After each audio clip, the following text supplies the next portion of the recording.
Hello and welcome to yet another day of Overwatch League 2023 here in APAC. I am Achilles alongside Avril once again, and it is time to conclude the knockouts. I don't have blackout curtains. My face is still lit up, but it's an expression of my excitement. I'm lit up because I'm so damn excited to get into these final matches here. We're going to be settling who will be going over to mid-season madness. If it wasn't for the fact that I already knew you're in Korea, I'd be questioning what time zone you're in currently, because it looks like the sun is up bright and early over towards your eastern direction. But here we are in the east. It's the last day of knockouts here before we head into mid-season madness. And I mean, this is the one, right? This is where the top two teams, one from each group, finally get to make it in. We have to say goodbye to more teams, and we get to finally kind of get to decide who the best teams really are. And there is still one contenders team left in contention, and it's not O2 Blast, and that is the surprising thing. Yeah, we saw O2 Blast falling just yesterday. A very rough final map for them there on Esperanza. Just kind of disjointed, and it looked like the pressure was very much getting to them. So they end up falling shy of the mark, do not make it into that Group B final, where instead we'll be seeing the Dallas Fuel going up against the Soul Infernal. But that's our second series. First, let's go ahead and talk about the contenders team that is still in contention, that still can make it to mid-season madness. It's the Joe Slayer. It is Dreamers, who were able to take down our #1 seed in the Guangzhou Charge just yesterday. Now look to do it once again versus the Hangzhou Spark. The Dreamer's still alive for sure for the Dreamer squad. I mean, this is a team that forms around the fact that Dreamer is the namesake of this squad. It's to keep the Dream alive for all the players that still want to make the Overwatch League or return to the Overwatch League. They're going to force their way back in with style, and taking down the #1 seed is certainly a way to go about it. They took down one Joe team, but I think another Joe team standing in their way is going to pose a very different problem for this team. And it'll be interesting to see if they can take down Hangzhou as well. If they can do both of these teams, I mean, this will be likely to say, you know, the most successful contenders team of all time in terms of actually defeating Overwatch League teams. It'll be all three. Because guess what? Take a look at that lower bracket. G5, they already beat the Seoul Dynasty 3-0. Then G9, they beat the Guangzhou Charge 3-1. If they take down Spark as well, here in the final knockout game in G10, they've taken down every single Overwatch League team in the bracket. It's an insane run if they can go ahead and complete it. It's already insane. Let's just go ahead and put that out there as well. Because if they don't make it through, if it is going to be the Hangzhou Spark as our representative at MSM, that's still a hell of a run here for Dreamers. Because again, this is not one of those contenders teams that is completely and utterly stacked with previous Overwatch talent. They have a couple people there, but for the most part, there's still a lot of new faces. So it is still a staggering result for them to find themselves in this position. On the opposite side, though, in Group B, as we were mentioning, O2 Blast, you know, getting knocked down to that lower bracket by the Soul Infernal after a really close bout. They were fighting to keep themselves afloat, took out Shanghai Dragons on their way, took out Panthera once again, but then were felled by the Dallas Fuel, who just had a really strong performance, a great outing from the reigning champions just yesterday. And you kind of have this inkling of a feeling that, okay, for Dallas Fuel, they've been on the climb ever since we saw them in week 1, looking very weak, and week to week they were making small adjustments. We heard from the post-match interview with Bliss as well that the team environment is the best it's ever been since the start of the season. And I think that's reflected in their results so far, because O2 Blast is not an easy challenge. O2 Blast in that series as well, I think, made a couple of blunders, notably around map choices as well, choosing to go into Blizzard World, which was, choosing to go to Rialto after Blizzard World, which was quite handedly a loss via Harbin's Diva, and then Rialto was not any easier for the O2 Blast before, as you mentioned, falling short just barely on Esperanza. But now that allows Dallas Fuel to take up the Soul Infernal in another rematch of Bracket B. And they did lose to the Soul Infernal in the upper bracket final 1-3, and it was a competitive game. It's still very favored for Soul. 1-3 in Dallas Fuel, just kind of going hand in hand, but they're hoping that they're going to be on the opposite end of that, walking away with the win at the end of it all. So we'll have to just wait and see. But first, we do get the battle of the pinkish squad Streamers. I think they kind of lean a little bit more into a purple. But either way, they're on the same spectrum as far as color is concerned. We're going to see who is coming out on top. Yeah, and I think, you know, talking about the two different Joe teams, very different styles, different strengths as well. In terms of where the players sit also, so not an easy challenge for Dreamers. And something to really bring up about this team is, as well as when you look across the contender squads, generally speaking, there's at least 2 Overwatch League players on the team, if not 3. I think one of the teams even has 4. So in that regard, it's probably not extremely surprising that not just Dreamers, but other Overwatch League squads like some Prisoners as well have, and O2 Blast themselves have taken down some Overwatch League teams. One of the things about Dreamers is two out of the three of the Overwatch League players are both in tank position, so you only see two of them at a time. It's Easy Hunt Dreamer or Easy Hunt Liga. Both players have played super well. I think yesterday in particular, I thought Liga's Diva was extremely strong. That led to a lot of success for the Dreamer side. That he played 2 out of the 4 maps, and both of those maps that he played, he won as well. Really, really strong player on that off tank, and I think that's something that Dreamers can definitely rely on today. And this is a sort of team where you look at the other players, Dongan, Missin, and Spectra, as a non-AL players who I think have been really impressive moving into this tournament as well. So that's where a lot of the strength from Dreamers comes from the sort of players that people maybe are less familiar with. Oh, we did see Missin picking up player of the match just yesterday. You know, there was a little bit of discourse, but surrounding him versus Liga. But Missin was able to get it, and we heard from him in the interview saying, you know what, we took down one Zhou team. Why not a second one? Why can't we do it? And you know what? I agree. Why the hell not? As you can see, we do have some Hangzhou fans here in the audience wanting to see them on a stage, on land, in Korea. And that's what Hangzhou is aiming for, because it's something that has eluded them. You know, we've had obviously the Hawaii tournaments and whatnot, but it's something that they want to be there in person, competing here in some familiar territory here in Asia, and finally get to see a lot of these fans they probably haven't gotten to greet in person. Get ready to learn Korean, buddy. Hopefully, anyway. That's the Hangzhou Spark. That's what they're hoping for, is they get to go over towards Kintex. And certainly true, I think, with your statement, true for players that are not called Shy or Gusho, because those two players, at least they got to play Mid-Season Madness. They got to go to playoffs last year in LA. Yes. It's the other guys that have been, from the Chengdu side, Leave, Monk, or Langston from Valiant last year. These are the players that didn't get a chance to go anywhere. Chengdu missed out on Mid-Season Madness last year. They missed out on the playoffs. In fact, I don't think Chengdu played realistically in... well, they certainly did play in any internationals, but even domestically in the stages, Chengdu never really made it super far, so they never really had too much of a shot to take any title, any of the 4 titles last year. This is for the first time in a year, in a long year, it feels like, especially for Leave, who did so well in 2021, a return to form.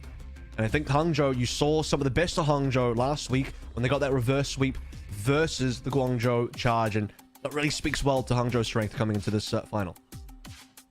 It certainly does. We'll go ahead and zoom in, though, on our Honest. As obviously, Monk, very known quantity. We know what kind of numbers he can put up. Has been incredibly consistent throughout his entire career. Mason is kind of the new kid on the block who did have a very strong performance, again, earning player of the match just yesterday.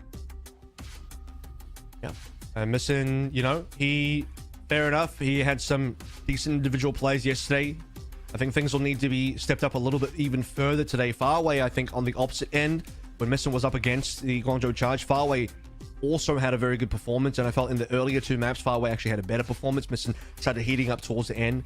Monk's going to be another very difficult Ana play to go up against, and, we'll be able to compare those stats a little bit later on. Question out there was, are we going to be seeing first to fall today? A little bit of BO7 action. The answer to that question is, yeah, we are. We're going to go quite a long distance. Well, maybe not, Achilles. I mean, we'll see if we go, how far we go into the series. Well, Dreamers are going to have to pull out something special here, or maybe Hangzhou, because Hangzhou, perhaps known to be late starters, have to go for that reverse sweep versus the Charge. Before that, they went down 0-3 versus the Charge, and, well, Charge did fall to the Dreamer squad, so Hangzhou's going to have to make sure they don't have any sore starts at the beginning, no false starts. So a couple of early map wins. Rely on their dive squad, Shy, Leave, Gushui. This team has also kind of shifted around their compositions as well. They're not just playing the Tracer Sombra dive anymore. We saw Shy come through with a lot of decent Hanzo in their Charge match as well, which was part of the reason why they got that reverse sweep. So Hangzhou, still evolving throughout the tournament. So I hear first to four, and I continuously think about our original setup and back in like 2018 and whatnot, where it's just like 4 maps played no matter what. And I'm like, I want to reject that from my brain. I want to pretend that that's not that never happened. But here we are. 4 maps only. Yeah, it is going to be a best of 4. So could go the distance. We could see a full 7 map series. And this is again somewhat newer territory for a lot of the players on the side of Dreamers as well. They really played in matches that could go on this long. Do they have the endurance to be able to persevere against the veterans on the side of the Hangzhou Spark? We're about to find out as the gates has opened up here on Oasis, kicking things off on Garden. And the pressure is on now. You're in a knockout final. First to 7, BO7 here. For Dreamers coming through on the Rhine Comp. Gardens. Spark playing their normal dive. This is the default composition.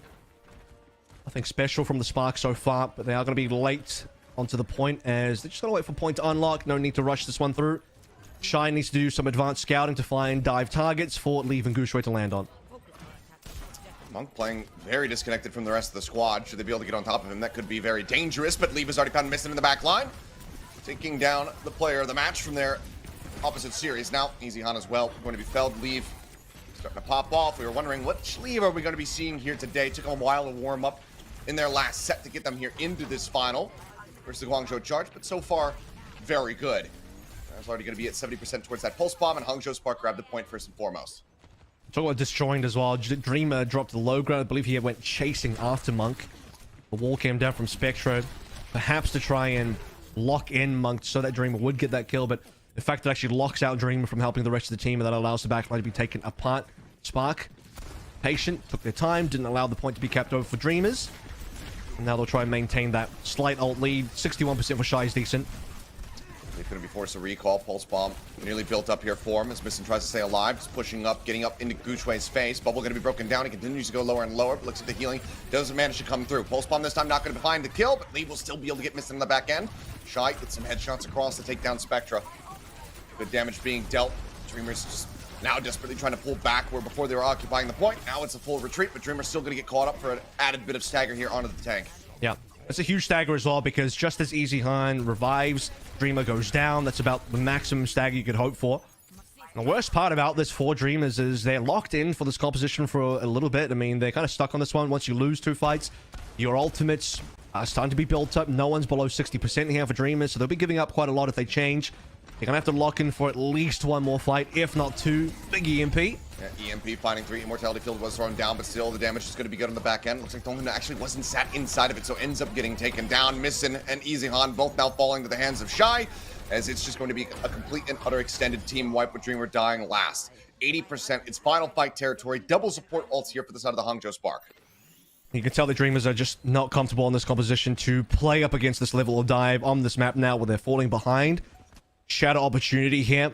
Opportunity to do a lot actually for Dreamers and have to find all these ultimate. Spectra still lagging by 15%. Spark get aggressive. Just getting dove on. Does use the Immortality Field. Sound Barrier has to be used just to get themselves over onto the point where they will be able to get the touch and force out the overtime. Now they have the inside track. Easy Han going to be slept. Shield comes up. Dreamer keeps him protected. The flip is there. Dreamers get themselves on the board for the first time. The Amp Matrix comes in from Missing as well. In on the Gooshway, they take him low. They freeze him. They manage to take him down. Easy Han set up for the kill there by Spectra. For now, with the tank gone, Hangzhou Spark might have to respect Dreamers a little bit more, and we'll get the sleep as a parting gift here on the Dreamers. Stop any further aggression, but Monk will still die on the back end. It was a decent pin. I mean, that pin puts Gooshway into the corner, out of LOS from Monk. So no healing, no support available for Gooshway, no Primal, no Nano. All the ultimates run dry for the Spark. And that's the fight you'd expect that Dreamer should be able to pull something through on. Gets a little bit expensive there, costs them 3 ultimates, one of which has to be used very early on. The sound barrier just to allow them to rotate safely onto the point. They cap it soon as well, so they'll at least be able to still play through the Shadow and the Death Blossom. Lose a member.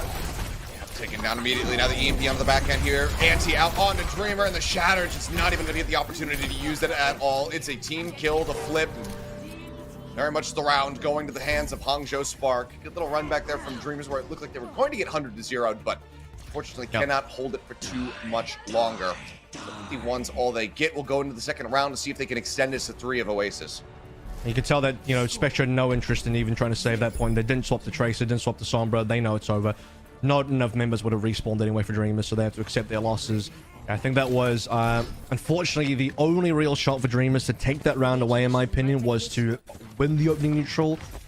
Not have Miss and die in the early exchange, but once the ult machine for the Hangzhou Spark starts rolling through, they won every single fight bar 1. Huge amount of pressure when Spark can just sort of chill early on, wait for the point to unlock. Shy calls the dive through the cloak. Very little that Dreamers can do to survive there except, you know, try and force away Shy and force away Gooshway on the dive. And once they get snowballed, very difficult for that Ryan comp to come back. We're going to see the match now, though.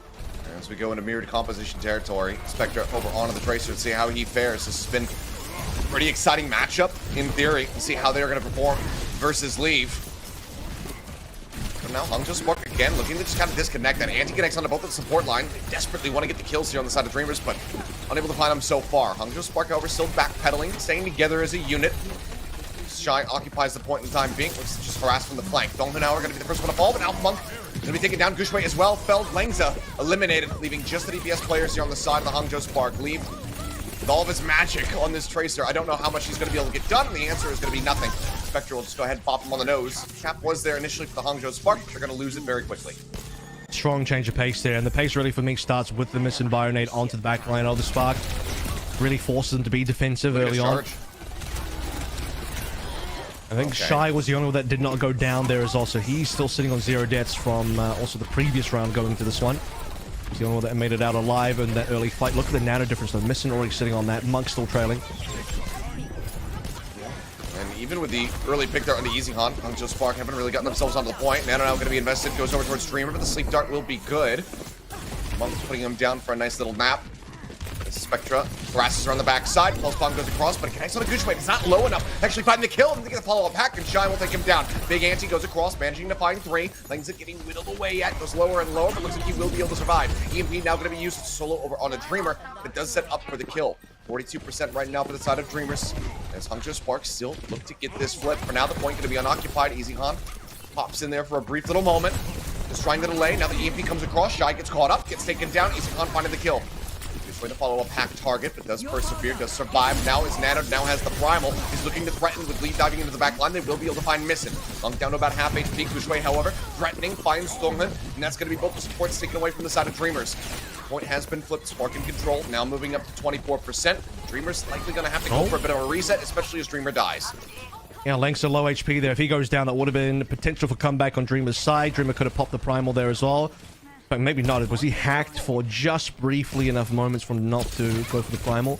Could have been the case. Speaking of hacks earlier on, we saw the early EMP from Shy, a respectable solo EMP, because Dreamer got caught out on about 98% charge there. So if Dreamer doesn't get caught by the EMP and doesn't die, they wouldn't have been forced to go for an EMP retake. They would have been able to hold on to point the entire way through. As now we equalize 50 and 50. Oh, the Pulse Bomb got damaged, but Rally used. Dolman now having that for the fight.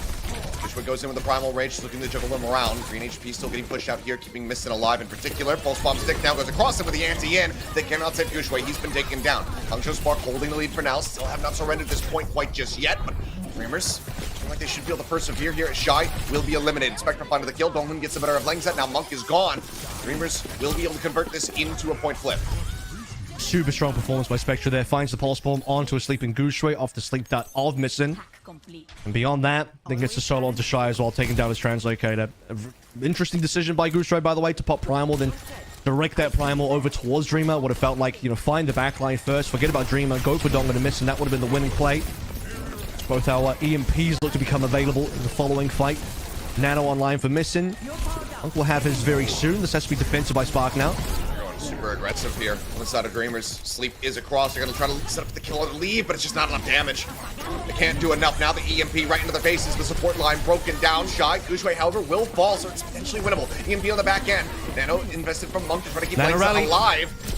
Pulse Bomb across. Monk will fall. It's a bloody brawl back and forth, but Leave is doing God's work right now for the side of the Hangzhou Spark. Found Dreamer as well. Working themselves back over to the point. 95% at the moment here for the side of Dreamers as they still wait for the namesake tank to go ahead and respawn and get himself back into the action. Easy Han buys a little bit more time, but the flip is going to be coming through. Now it's going to be final fight territory for either side. Sorry, stalls more, I should say, from Easy Han there. Just tries to slow it down slightly further. Force the 99 to come through for Dreamers. So they're definitely in the lead now. It's a good lead, but it's 99% coming online for the Spark as well. Missed Pulse Bomb, sadly, from Leave. They want that one back. On either side. The Rally, however, from Rally's coming on. Yep, very close to having that one online. That could be the make or break to try to extend this into a third and final round of University. Rally at the ready, pops it instantly. Turns his sights over, gets the stomach to Gushwei. The anti comes across, and Spectre's there for the follow-up. They manage to burn him down. Looks for a little bit more. Monk now getting jumped on. Dreamer trying to keep him honest. The flip getting ready to come back through. Hangzhou contested right at the very last second, but Easy Han manages to isolate and kill off Monk. Now down to support. They occupy the point. The flip is there. It's on the Hangzhou Spark now to try to keep things contested. It's whittling away, and they just cannot get the touch. Lengza a second too late. And that means that we are going to University to see who is taking this first map. I think as soon as Gushwei dies, things look really dire because he was slightly close to the Primal for the Hangzhou Spark. And this is where I got to give props to Missing, because, you know, right now, just over these 2 rounds, I felt like he's starting off hot on the back end of where Missing left off yesterday's matchup versus the Charge. A decent number of Bionades connecting, especially the early one that we saw into Monk and Lengser. I mean, this will be the fight, right?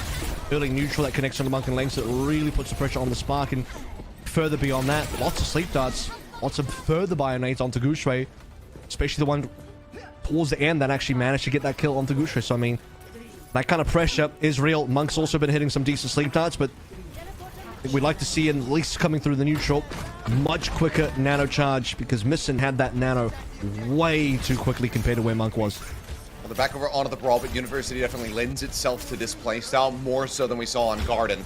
However, they will have to contend with Shy on this Hanzo. Can break down that Ryan shield very quickly. Miss an early anti out onto him, but good damage to keep Shy honest, pushes him back. The Streamer gets himself up on the high ground, boosted off the Mei wall, but now he's getting overwhelmed and has to drop back down immediately. Barrier nearly broken. Points unlocked though. So Spark have to come to the table. They want a seat, and they will give that one up for now. Music stops, and it's Dreamers that are sitting on that seat, and for the Spark, don't get the contest at all. Shy's down. I mean, Spectre just 2 quick shots into Shy's chest. Easy Han has the follow-up. Immortality Field going to be burned out, but the Reaper looking to get themselves on top of Monk. Leave, however. What is he doing? How does he come up with that? Both supports now going to be taken down. Immediately now Easy Han and Spectre are dead as Lee finds himself a third of the fight. Dreamer will be felled. Whew. And while they have the initial pick-off, while it looks good, they have the cap. Somehow Hangzhou Spark quickly turn it on its head off the back of Leave. I mean, that's very similar to what we saw from Leave on Oasis versus Guangzhou Charge last week as well. In that reverse sweep, he basically handles the Charge in a fight. I think it was on University as well. It was on University. Yeah, he just has that huge clutch-up play. They're down. Looks like the Spark have lost, and Leave just comes through, solos backline. We saw a couple of assists on that kill feed as well, so it wasn't just Leave by himself. He's done enough damage here. False available. Oh, Missing now onto the Moira. Just caught that one. As they're all just deathfall together, and yep, Missing gonna get Goomba stopped. Now Dreamer taken down. Everybody just clumped into the damage. Just rips them to pieces. It's gonna be a very swift cleanup as the team kill comes through. Hangzhou Spark holding the line, the Pulse Bomb not even needing to find value. Is the forward Mega Pack gonna be hacked out here as Shy goes on yet another scouting mission, tries to build the EMP. I mean, it's almost better that the Pulse Bomb doesn't get a kill there, because it just spreads a little bit of damage, puts the Dreamers team down, and allows the rest of the squad to build up their own ultimates by getting the actual final blows and kills. The damage in there, speaking of which, Shy just takes down Missing easily. Making him live up to the name. Out of the fight. Scushway just looks for some further cleave targets. Dreamer completely isolated, knocked forward, ends up getting picked off by Leave. The fight victory with a barrier and an EMP still in the back pocket here for the side of the Hangzhou Spark. And no overcommitment there as well. You're going to Scushway, notice he's only got 2 seconds left on the primals, not going to go towards spawn. Just take down Dreamer, it's enough. You're still building up other ultimates, it's fine. This will be a big EMP if Shy goes for it now, but they need to be able to dive in here as well. Oh, Dogun. Hacked, dead. Now final fight here for Hangzhou Spark. One more win. This should be theirs. And they know he's got sound barriers off for next fight. They would have scouted that from the hack. Shatter whiff. But, he found nothing. Yeah, it's a bad shatter. Absolutely nothing. Now the beat used just to, I don't know, to rush forward and kill up the rest of the people here. Langston just leading the charge. Is able to just go ahead and tear them to shreds. Team kill. No chance at a touch. A very one-sided affair on University. Even with the comp being a little bit more emboldened by this map, they cannot find footing. Hangzhou Spark sweep them off their feet. They take the round. They take the map. A 2-1 victory to kick things off. And I don't think it was wrong for Dreamers to go back over towards the Ryan for University. You can look at Gardens and say, okay, maybe not the best Ryan map there. Viable, but versus the Hangzhou Spark, the dive was just a little bit too strong. Come back stronger onto City Center, where the dive versus dive, a much better look for the Dreamer squad. And go back over towards the Ryan for University, where, you know, that is a decent Ryan map. However, once Hangzhou Spark, they identify this is not going to be any sort of a Winston Mirror, Shy. He can go back over towards the Sombra. Doesn't have to stay on the Hanzo trying to break the Ryan shield. Can play on the back line. Hack targets down. The dive pressure was so strong. And what a final hack into the final fight. Manual hack onto Dongun. Take him down with Leave in tow as well. Coming in for the assist. And for Dreamers, have to fight 4v5. And there's just very little they can do there. Well, a brutal awakening here for Dreamers after, you know, somewhat rosy start in the second round. See how they fare, though, because this is going to be now moving into their map pick for hybrid here in this best of 7 matchup. So we'll see who is going to be able to come out on top. Whether or not Dreamers are going to be able to answer back with a nice little reply, because they looked good in the mirror, so maybe they just opt in for something like that, or maybe they try to knock Kushway out of the starting lineup and bring Liga back in. We'll have to just wait and see what happens. So for now, we're going to go to a quick little break. When we return, we'll see what the map pick is going to be, whether or not Dreamers can get the job done, so don't go anywhere.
And we are back in one map here into this first of four series between the Hangzhou Spark and Dreamers. Hangzhou Spark able to take the first map of Oasis under their belt, lock in that initial win. Now there's 3 more to go, and they will be making it to the mid-season madness. Dreamers, though, looking alive at times. Second round in particular was good for them on City Center. Were able to extend us to University, but as they opted to go back into their brawl comp, they were just dismantled piece by Hangzhou yet again. I think this is the stage of the game where Dreamers have to start considering whether they want to go back to the Rhine comp or not. I think it's, understandable why they would choose that for University. It is the brawl composition map. It gives the excuse for Hangzhou Spark to go back to their very comfortable Sombra Tracer dive. And this is why I say it's a very different look compared to Charge, because Charge is more of a Hanzo, Tracer, Winston. I wouldn't call them, I dare to say, a one-trick team. You go over towards looking at the Spark, just a completely different style altogether in terms of how heavy the dive is.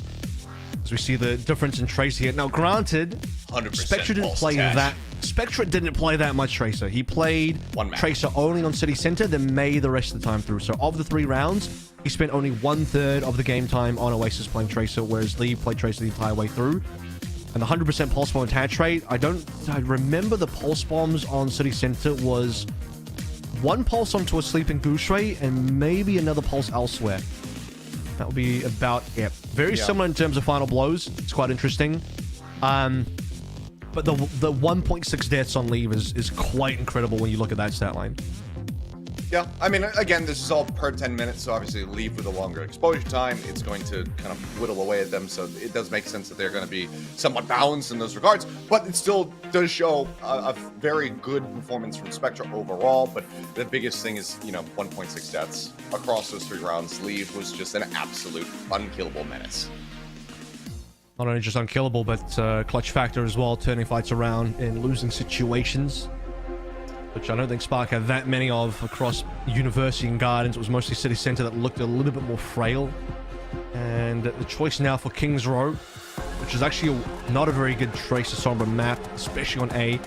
A is going to be, I suspect Shy is going to go Hanzo here, so you're going to force Hanzo off with their Tracer Sombra for sure on Kings Row. I don't believe there were any substitutions. So go Liga for now, and that was an option for Dreamers of, say, go to Blizzard World, do a little bit of Harbin gameplay, go towards the Diva. Possibly you would have forced 20 to come on it. I still think that's something that's possible later on. Watch out for map number 5. If we get to map number 5 and it is Dreamers pick, I think they should go to Ilios because that's where Liga can come in, and you'd probably be forcing 20 to come in for the Spark as well, which is not the most ideal situation for the Spark because you'd like to see Goucheway remain in the roster. But that's a teaser for later on if we do make it to map 5 and if Dreamers have the map choice. Otherwise, I think Spark will stay away from Ilios. Kings Row, though, this will be the opportunity for either like the potential for the Rhine to come back, even though I don't know if that'd be completely smart for Dreamers, or at least a change of pace where Easy Han can go over towards the Hanzo, try and match Jimmy from yesterday, and today I'll be matching Shy. Alrighty, let's see what we do get pieced together here. We'll wait for the clock to tick down, and it looks like it might just end up being yet another, fairly close mirror. Right now, Langs are showing us the Lucio to begin. You can always swap off of that. And most likely going to be the Brig instead. There it is. And no early sniping from spawn. To be fair, you're not going to get too much value off that anymore. Gone are the days of Kai sniping out a jumping Violet Batiste. It's a throwback. No real TP plays as well. Okay. I don't know how that happens. That's an insane kill. Wow. Yeah, not too certain. No assist tagged onto it either. Is that a 3-tap? He has to 3-tap the Tracer, I'm pretty sure. No? Or is it your guess is as good as mine. Either way, Hangzhou Spark are getting their second tick on the point. Just 35 seconds into the round. Just now going to be coming through. It is a 2-tap.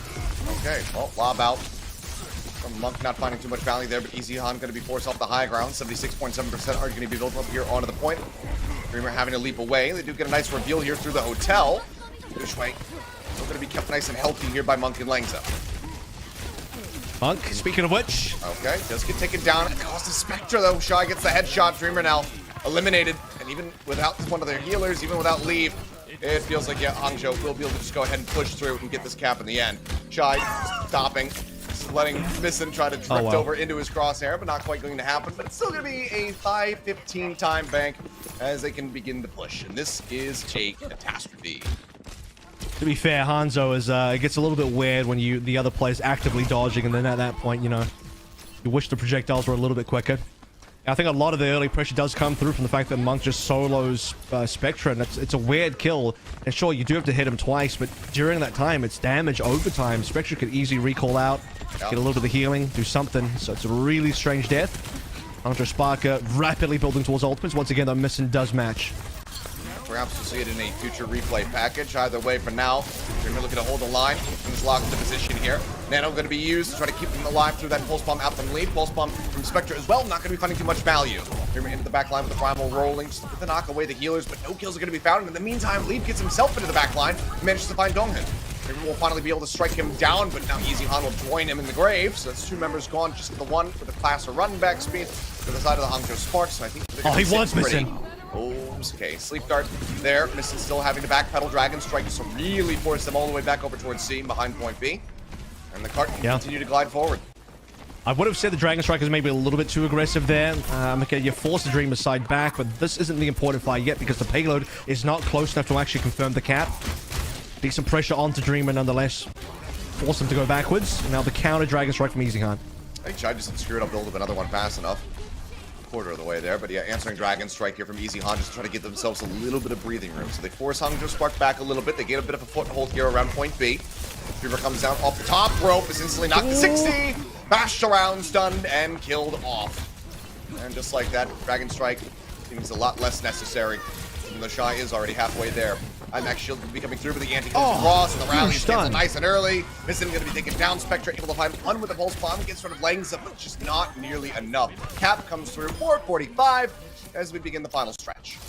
That was insane. Langster and Dongan obviously both shield bash each other. They both fall to the floor. But way more pressure coming through from Spark there. I have the extra main tank from Gushui as well. I believe both Missin and Dongan were also, and that's the kill that Shy wanted a little bit earlier from me. I believe both Dongan and Missin were both bayoneted as well, so Dongan instantly melted there. Shy's just getting zapped, but he just does not care. Yeah, my focus is on Easy Han. Transfer that damage over into healing for, at this stage, Langster, because Monk already has a nano. Force up the high ground for a brief moment, jumps straight back up, ready to challenge as soon as he alerts Monk and says, hey, just keep your pocket, and Monk says, all right. Gushui now, going to be down and up, goes over towards the spawn. Sleep Dart connects on the Dreamer into the back line, but they don't really have any lethal damage to try to take him out because the nano is rolling, and he also has a primal in his back pocket, so he can't threaten the Winston quite just yet, but another stick! Lee finds Songhun, takes him down. Dreamer now using the primal into the back line, trying to disrupt. You can see Lang's HP bar getting bounced around just a little bit as Lee looks for another target. Brings the sights over towards Dreamer, looks to threaten him down. Dreamer will get the better of Gushui in the end, but not before Missing gets eliminated as well.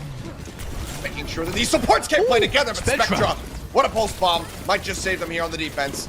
A double kill, something that we rarely see these days. Gets both of the supports, leave nowhere to go. Stay still allows for Spectra to find a third.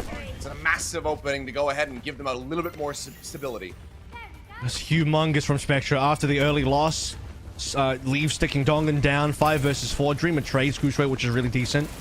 That actually puts a lot of pressure on the Spark, but it will be Spectra that closes the door on the Spark officially for that fight. Makes sure that they have to go for the full respawn here, the full reset. 3 minutes left to go, still a decent amount of time, but they lack the ultimates. Once again, they just have to slowly build up. Gushui taking a bunch of damage, but we'll transfer that over towards Monk. And catch up to Missin here, who is ahead, given that he stayed alive and Monk died, so that's not surprising. Shots across, Easy Han. Getting tagged down, getting that Spectre treatment from Monk. This is going to really take him out solo. Forces him back. Dragon Strike going to be coming through. Anti over onto Lang's. He's going to pop the rally in desperation, trying to stay alive. Dreamer as well. Whittled away at was Anti. He will be able to persevere and allow for Missing to get that nano boost up here, just slightly ahead of Monk. Rally now going to be expiring from the side of Lang's. Dongan really having one of his own. Nano's in. Stick goes across. Missing going to be taken down. Dreamer going to be antied out, and he can't use the primal. Leave manages to kill him off just before he would be able to do so. Pulse bomb into the back this time. However, Spectre not going to be able to find the stick. Cannot get that elimination. Gushui, however, taken down, Easy Han with a nice headshot, does find Leave. The man advantage is going to be there as well as the faster runbacks for the side of Dreamers, so they will continue to hold the line. A little over half the time bank now going to be drained away, 2 minutes remaining for the side of the Hangzhou Sparks. They continue to lose out members, and they cannot afford to have these staggers. And it seems like every single time Spark gains some sort of advantage, they want to push forward, they get traded, and that's the really upsetting part for the attacking end. Gushui can't stay alive long enough, doesn't quite have the primal yet either. That would have been the perfect time to use it in the previous fight. Dreamer didn't get a chance to, but Gushui didn't even have one up, sadly. So for the Spark, despite all the Leave's efforts to get consistent sticks on the back line, he can't convert that into real player advantage without somebody like Spectra, or in this case, Easy Han turning it back around. Dragon Strike through, Easy Han climbs up over the top of it, just splits across a couple of the people there, but Easy Han goes up over the top with his storm arrows and does manage to headshot Shy. Takes him down. Gushui now as well, being pressured out, being pushed away from his supports, and he doesn't want to have to use the primal here.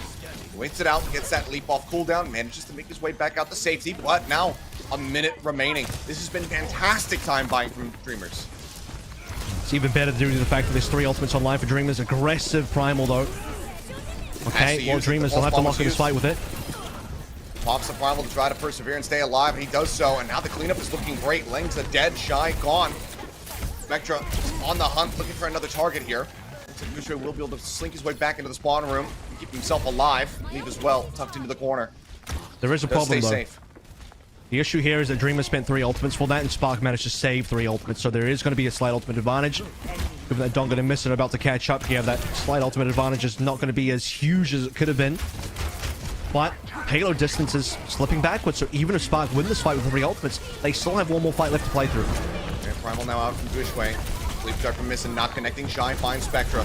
A nice early kill to kick things off, and now the anti-nade from Monk managing to find both supports. Dongan and Missin both going to be taken down. Obviously, they will have an opportunity. They will have a chance to recontest this one, but EasyCon is a little bit of a later death, so will not be there with the rest of the 4 members as they are now respawned. This is what I'm talking about. Final fight, right? Still one more to go through. Leave and Monk with the ultimates online. Missin has something to follow through with, but Dongan's down again. Absolutely monstrous. EasyCon now swapping over to the Widowmaker. The Nano's gone! But EasyCon's dead. The Widowmaker finding no value whatsoever. Shy just headshots him. Sleep Dart in. No one can touch. Dreamer a little bit too late to try to tag in.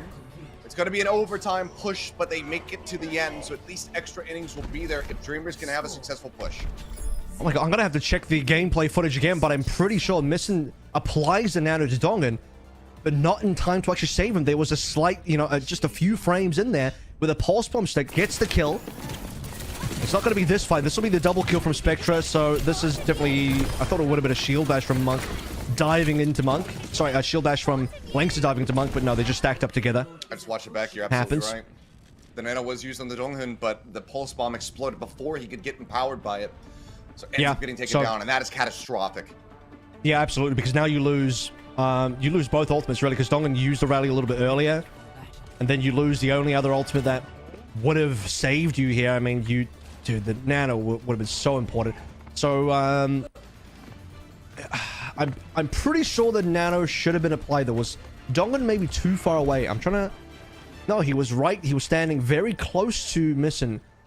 So the difference maker could have been the fact that Dongan was about 50 HP down, lost his armor already, got bionated, so the healing factor from the Nano doesn't apply.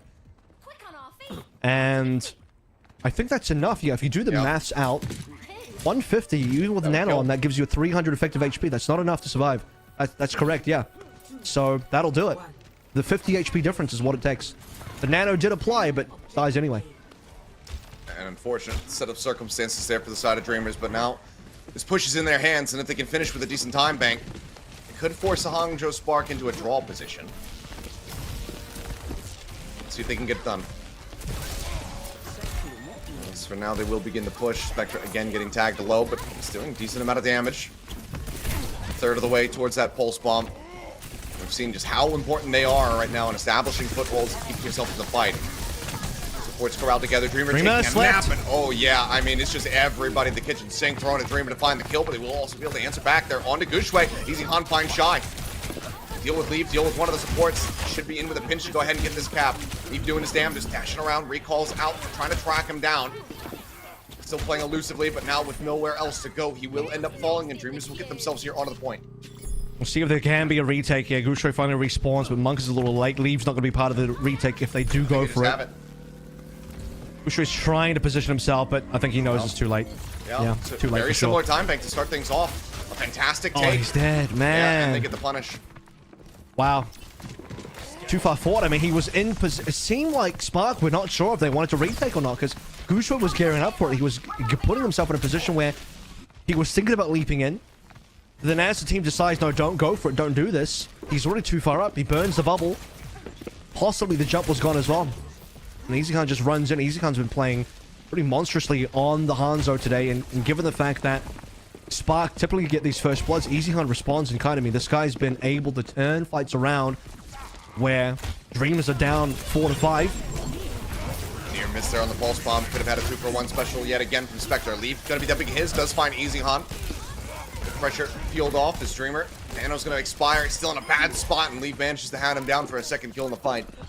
Card for now has to be abandoned by the rest of Dreamers, pulling back, and that allows for Hangzhou Spark to push forward up here towards this choke point and try to hold the line. Nice zap from Dolman's gonna die too. We're going to need a bit of an update, I think, at the end of the map is in terms of what the stick rate for Leave is. Because at the end of Oasis, what was like 16%? Not really the best, but still an effective tracer nonetheless. This time around, though, it feels like every other pulse bomb has been a stick from Leave. Super consistent on King's Row so far. Leave has been, I think, the factor for the Spark to get these early picks, which I've alluded to in terms of talking about both EasyHan and Spectre's ability to get those trades. While EasyHan's down, so he's not going to get the trade. Very swiftly dealt with. Rally rolling. Missing going to be antied out. That green HP is only going to do so much. Donghyun stunned up as Langza pops his own Rally, hits him with the shield. Now expiring. Trying to persevere. Dreamer's going to be using that primal, as is Guchwei. Dragon Strike from Shy to try to clear things out and split the team apart. And it does. Donghyun trying to dash his way through it, but ends up falling to the damage. As the cleanup comes through, it's going to be an extended team kill. 3 minutes, 20 seconds now remaining. Already 2 minutes to shoot up off this time bank. You can see the difference in dive targeting from the Spark here as well. Previously, Spark would mostly go for backline. Don't want to miss him with the obvious targets. It's normally what you do in a dive combo. But since EasyHan's been really pulling through in terms of damage and frags, Leave has gone for EasyHan twice in a row. EasyHan's been the first death twice in a row in terms of Spark targeting. So they definitely traded in terms of where their pressure is, but this time Leave will just spot a solo Donghyun, free picking. Yeah, opportunistic kill, catches him on the flank. Missing will be able to fight a one. Shy taken down by Spectre as well, so they are fighting back through this despite the early pickoff onto their Brigitte. Not under a little bit of pressure, manages to pull back away, falls so very low, is desperately trying to track Leave. Good healing. That one. Will be able to get Guchwei though, much more simple target for him. And gets Leave over the top of the cart, and now they can start pushing. But so much time bought, and Hangzhou Spark, they should be able to recontest this in front of B. That was incredible pocketing coming through from the supports of Dream as EasyHan was down to like, what, 20 HP? 20, yeah. Still stayed alive. Dreamer even dropped the bubble for him. They did everything to bodyguard EasyHan to keep him alive, and for good reason. Staying alive there, did a ton of damage and got the frags in. Now Dreamer's starting to actually get some distance on B. This has been a difficult point capture for them. Dreamer, he just couldn't get out. That final arrow sealed the deal. Had he not been tagged by that one, Lee probably doesn't get the kill, and the healing throughput's probably enough. But once again, they moved the cart forward, but now they have to backpedal. I just don't think Dreamer needed to be that far forward. I mean, he was all the way on the high ground on C while his team was solo pushing, or just pushing in general, not necessarily solo, but yeah, I mean, there is some LOS from the healers. I mean, if you are missing, you can still spot Dreamer. But at the same time, he's deep enough that you're only one leap away into the open with no bubble to get shot in the sky by Leave and Shy, and that's exactly what happens. And it really stifles the push. I mean, look at the reset here. Dreamers, they've had to stop pushing. Yeah, I mean, Dreamer just wanting to show he can play like Guchwei, but unfortunately, it's with the overextension. Gets punished. More time bought. 1 minute and 20 remaining. Not giving themselves that many advantages if they get this cap. Spectre instead off the rip. Shy with the Storm Arrows takes him down. Good pressure applied here onto Monk. Langza doing his damage and try to peel. The rest of the team piling in, and Monk will not fall. Primal now going to be popped, however. He can get juggled into the corners. The sweep dart does not connect, but now the bash comes through as Langza pops the rally. Around the backside, Shy finds Missing. Dragon Strike to clear out of the card. EasyHan dead. And the Hangzhou Spark are going to win out the fight. It's less than 1 minute now remaining. Dreamers, they have to get out of here. They cannot suffer any more losses.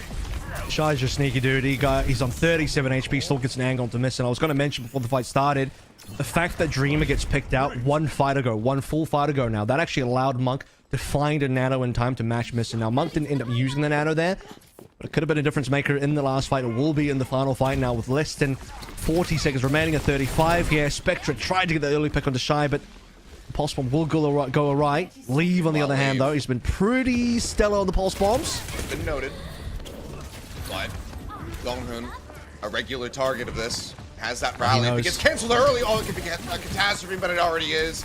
Missing taken down. Guchwei just gets on top of him. Dreamer slept, antied, dead. Rally now using desperation. Whip shot will be able to find one. Pulse bomb goes out, not going to find that connection, not going to find that kill. They're still in such a bad position as they wait for the Winston to try to respawn. Touch has to come through. Finally do get the contest here with the second remaining. They force out the overtime, but can they win out from here? EasyHan, the focus fire, gets taken down. Monk finding the kill, just sniping him down. Donghyun now dead as well. 2 members gone, Shy, antied, but no threat whatsoever. And they cannot get the touch. They cannot get the cap. They cannot make it to the end. Hangzhou Spark take King's Row, the map pick of Dreamers, away from them, and now are 2-0, halfway to punching their ticket into midseason madness. Yeah, a couple of shaky moments from the Spark there, notably on the C attacking phase. Took them until the OT to finally get the ball rolling towards the actual cap itself. On the A side defense as well, lost A point very quickly. Guchwei with the pseudo recontest there into the window, gets picked off early, and that forces Hangzhou Spark away from getting any sort of early defense on the archway. But where they did manage to defend around the pub, around the final choke, around the final cap itself on B, and once they got that defense rolling, it did not stop. They never let it go. And honestly, dude, Leave played out of his mind on King's Row. So many good pulse bombs. I don't know what the pulse bomb stick percentage is, but I do know his pulse bomb efficiency is 0.63, which means roughly two-thirds of the pulse bombs were good. So when I was saying earlier, it feels like every second pulse bomb is a stick. That stat holds about true. An incredible performance from him. I mean, you say on King's Row, but it's been both maps so far here from Leave. He is showing up. He is in form. And it's a bit of struggle for Dreamers to try to contend with him. Some nice value. You know, Spectra getting that double kill off the pulse. Decent sticks are out, but it's just nowhere close to the impact that we're seeing from Leave right now. Hangzhou Spark seemingly having the upper hand. Map pick again here for Dreamers. They do not want to be forced into a match point, not this early, and then have to pull off a reverse sweep. We'll see where they decide to take us, as we do have Escort coming up, but got a feeling in my gut that says they're going to try to get Kushmei out of this lobby, maybe try to get Leader back in here, set up for that off-tank fight, and then try to get a win from there. We'll have to just wait and see, though, but for now, we're going to take a little break, and when we come back, we'll get back into it to see if Dreamers can get that map win.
Hangzhou Spark now holding the lead 2-0 up in this Group A final. 2 more maps to go. If they can double up their scoreline, they will punch their ticket to mid-season madness, and we'll get to see the Pink Boys here on stage in Korea. Dreamers want to look to turn that on its head. They want to try to get some map wins. They once again have their map pick. It didn't work out for them so well on King's Row, but let's see what they have up their sleeve for Escort. That's not quite match point for the Spark, so opportunity for Dreamers to turn this baby around, but things are not looking good because at least previously on Oasis, we were saying, okay, well, the Rhine is not the best look verse of the Spark so far, but at least the dive mirror on City Center, that was pristine. That was a great look from Dreamers. Maybe they can continue playing the dive mirror and pull through. However, you get to King's Row, and it's like, man, despite the best efforts of, I think, Spectre and Easyhan, who had a lot to say in that particular mirror, it wasn't even that we haven't played enough of the Tracer Sombra mirror yet, but at least in the Tracer Hanzo mirror, Easyhan had a really good showing there. Spectre, you've already talked about the double pulse bombs, etc. A lot of fights in there for Spark. Despite them being ahead, Dreamers were able to make the comeback. But I think the more concerning thing is the fact that Spark were consistently ahead. That's the concerning thing for Dreamers, where very few times did you see them have the early kill and the 5v4. They were constantly the ones on the back foot, having to make the comeback and the turnaround. Well, we can see Gushui still here in the lineup. No changes on the side of the Spark. Let's see what the map pick is going to be and whatnot. Whether or not we have any adjustments, and we do. So Liga is going to be coming through for the side of Dreamers. Here we go. This is what I wanted to see yesterday as well. I kind of alluded to this. This is the tease of the fact that Liga will be going up against his old franchise.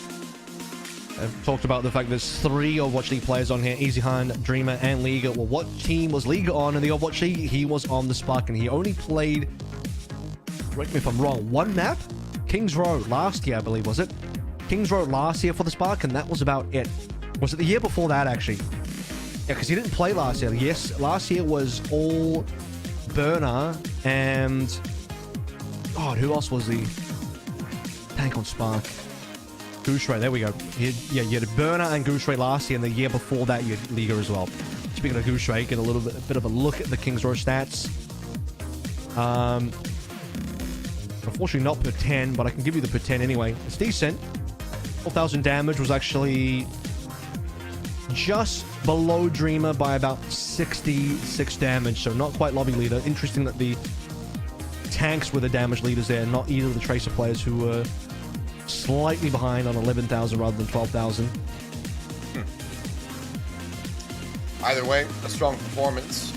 This way, you know, aside from the one overextension, you know, the uncertainty as to whether or not they wanted to recontest onto A, it was fairly clean the whole rest of the way throughout King's Row. So, a very strong performance from the guy who's just, you know, kind of just been known as the Winston God for quite some time. And to add to that, I got one extra fact to add on in terms of stat line for Gusha that's not on this card, but I'll just say it anyway. Primal Rage efficiency 2.0, which means every single Primal Rage getting at least 2 kills, or just getting 2 kills. Befitting of the Primal Blade, given that, you know, I think the only Winston player that can consistently do that every single Primal. Okay, he's going to have to face up against Liga now on Rialto, and you know what? This is a very D.Va-favored map, and we had plenty of conversations about that. Saw that come to fruition yesterday with Harmon piloting the D.Va to absolute perfection on this map, which was a huge mistake once more for O2 to come here to try and match him. And Gushui now he's got to come up with something. I don't think Gushui is going to play the D.Va here at all. He's going to stick on the Winston for sure. Yeah. So that's going to have to be an interesting map to navigate. Spark, it seems like maybe they don't want to sub in 20 day, which means even when we get to Ilios, if that's even chosen on that 5, I don't know that Gushui will be subbed out for 20. We will have to see, but if Dreamers can at least unlock a scenario where Gushui becomes the issue for the team just based on composition, that is a winning trajectory and a winning angle for Dreamers to take advantage of. Oh, that absolutely is. It's one of the things that we were looking to see from, you know, O2 yesterday. Try to force Hunt onto something that he wasn't going to be feeling too comfortable with. Didn't really happen. So we go into Rialto once more. Let's see if this is going to be good enough for Dreamers. Because like you said, if we want to see that map 5, they need to pick up either this one or the next. So need to get some wins on the board. Otherwise, this could just end up being a very swift first of 4 series with Hangzhou Spark gliding their way into mid-season madness. That's what they want. That's what their fans want. but we want some good old-fashioned close battled Overwatch. We'll see if we're able to get that here as, again, unsurprisingly, Gushway on the Winston. I think it's what Liga wants here as well, because if nothing else, regardless of whether Dream is win the match or not in terms of the entire series, Liga will want to win his own individual maps, get his own personal revenge on the Hangzhou Spark. Rialto would be a perfect map to do that with, but the early sleep down to Liga, putting the pressure on. Yeah, does manage to get the D-Matrix up though, woken up before the bio can come through, so not really under threat of being demeched as Leave just pressures out here from the high ground. Jumps over, drops down. Just looking to identify the location of all these Dreamers menu members, and we will have a pause. Cool. That's coming through from the side of Dreamers. And as we get an update on this, we'll keep everybody updated. Let you guys know what's going on. We get an early peek on the compositions as well. So interestingly enough, yesterday on Rialto between O2 and the Dallas Fuel, we saw some decent Widowmaker play. Edison had some good shots on the Widow there. We also obviously saw the Diva on both ends. I don't think we saw that much Sombra, although it's still a pretty friendly Sombra map overall. Sombra certainly will give you the ability to alleviate pressure on the attacking side of things. So if you're Easy Han, the idea is to get in towards the backline, put the pressure on the two supports, open up your own dive via the Diva and the Tracer. Spectre's been pretty good today as well. Shy going low, but stays alive and has a nice little stretch lead here towards that EMP. Build it up, 16% left. So low. Yeah, so low, but the health back comes through from Langza. They keep him sustained. Hope will be first online, it would seem, here over Easy Han by a very large margin. Now does have that at the ready. Does get spotted out, keeping track of him. Watching him on the rotates, missing out. Take it down. Monk finding the kill. Now the EMP going to be committed, and it catches the remaining 4 members. Liga now going to be broken out of the mech. And, well, he's got plenty of options to jump off the side, so will not be staggered. Spectre will be the last man standing as he makes his way back up towards the spawn. Yeah, it's almost a 5k, nearly a full team wipe. Spectre the only one alive, given that he's a Tracer. Shy spots the hack, will back on out. Not allow Easy Han to catch him. And the defense of Sombra getting the nice and early lead. And Hangzhou Spark as well, even giving up the high ground. You saw him, the entire team, being forced down to the sort of side grass courtyard, and things could have been bad from there. Nano on Langza point. nanoed, yeah. Yep, Monk just keeping Langza alive, and he's going to have that rally as well for an extended fight to try to play against the double support ultimates here from Dreamers. They're likely going to be necessary, given that Easy Han does have this EMP at the ready. We'll see what kind of setup he can get. As for now, slinking around the back, looking to identify their locations. He's been spotted. He got detected there, so he has to reveal. That's unfortunate. And with that, Lee finds his angle. Yeah, well, we'll keep track of it. That's one pulse bomb, 1 kill. See what kind of efficiency he comes up with. As Liga just has to go for a bit of a reset, as will the whole of Dreamers. Yeah. And the other problem is right, in terms of this matchup, this should be the issue, but currently it's not, is the fact that in the spy check game, the Diva is way better at spy checking than the Winston is going to be. And even that, Easy Han was still caught anyway. So it wasn't that he just randomly started shooting, because that's not what you want to do as a Sombra when you have EMP. He just simply got detected, and Shy sees the translocator now. Oh. Uh-oh. That's awkward. Yep, hack into a kill. Nice setup there from Missing. Connecting that ever-important sleep dart. How did Shy get spotted, though? That's really interesting. Because Shy would have been standing completely still for him to be just eating a sleep dart. Hard to say. EMP, though, committed to the fight here from the side of Easy Han, but we're not seeing the follow-up. Liga now going to be slept once more. Feels like Monk has had pretty much 100% accuracy on these sleep darts so far here on this map. Really clean stuff from him. Primal goes out from Gushway. Will be hacked, will be anti, but still not under too much threat. Cart continues to inch forward, but only 40 seconds remaining. And yep, there's the EMP. Donghyun the only one not getting caught by that one. Pops the rally, but Mission's already gone. Lee finding the elimination. Now it's about to have yet another pulse bomb. We'll see if we can find a second stick to get that 100% stick accuracy. For now, it's looking to just pressure out Spectre, and he will be able to do so. So Pulse is not even going to be necessary in the fight, as they just go ahead and clean them up. Yeah, why not save it for the last fight? 20 seconds left to go now, and this is where things get really tricky for Dreamers. Easy Han has not had enough time to build up a EMP at all. There's got to be a nano-only play. Who do they even nano? It has to be Liga. Oh my goodness, what a kill from Sleeve. It's just unbelievable. They can't breathe easy at all. Somebody now needs to touch. Spectre goes over it, manages to get the tag in, forces out the OT. See, how do they get out of here? Pulse Bomb this time, not going to be finding anything for Leaf, so then it's going to be a whiff, 50% there, as Goochway going to be taking a nap. The Nano goes across, lays it down low.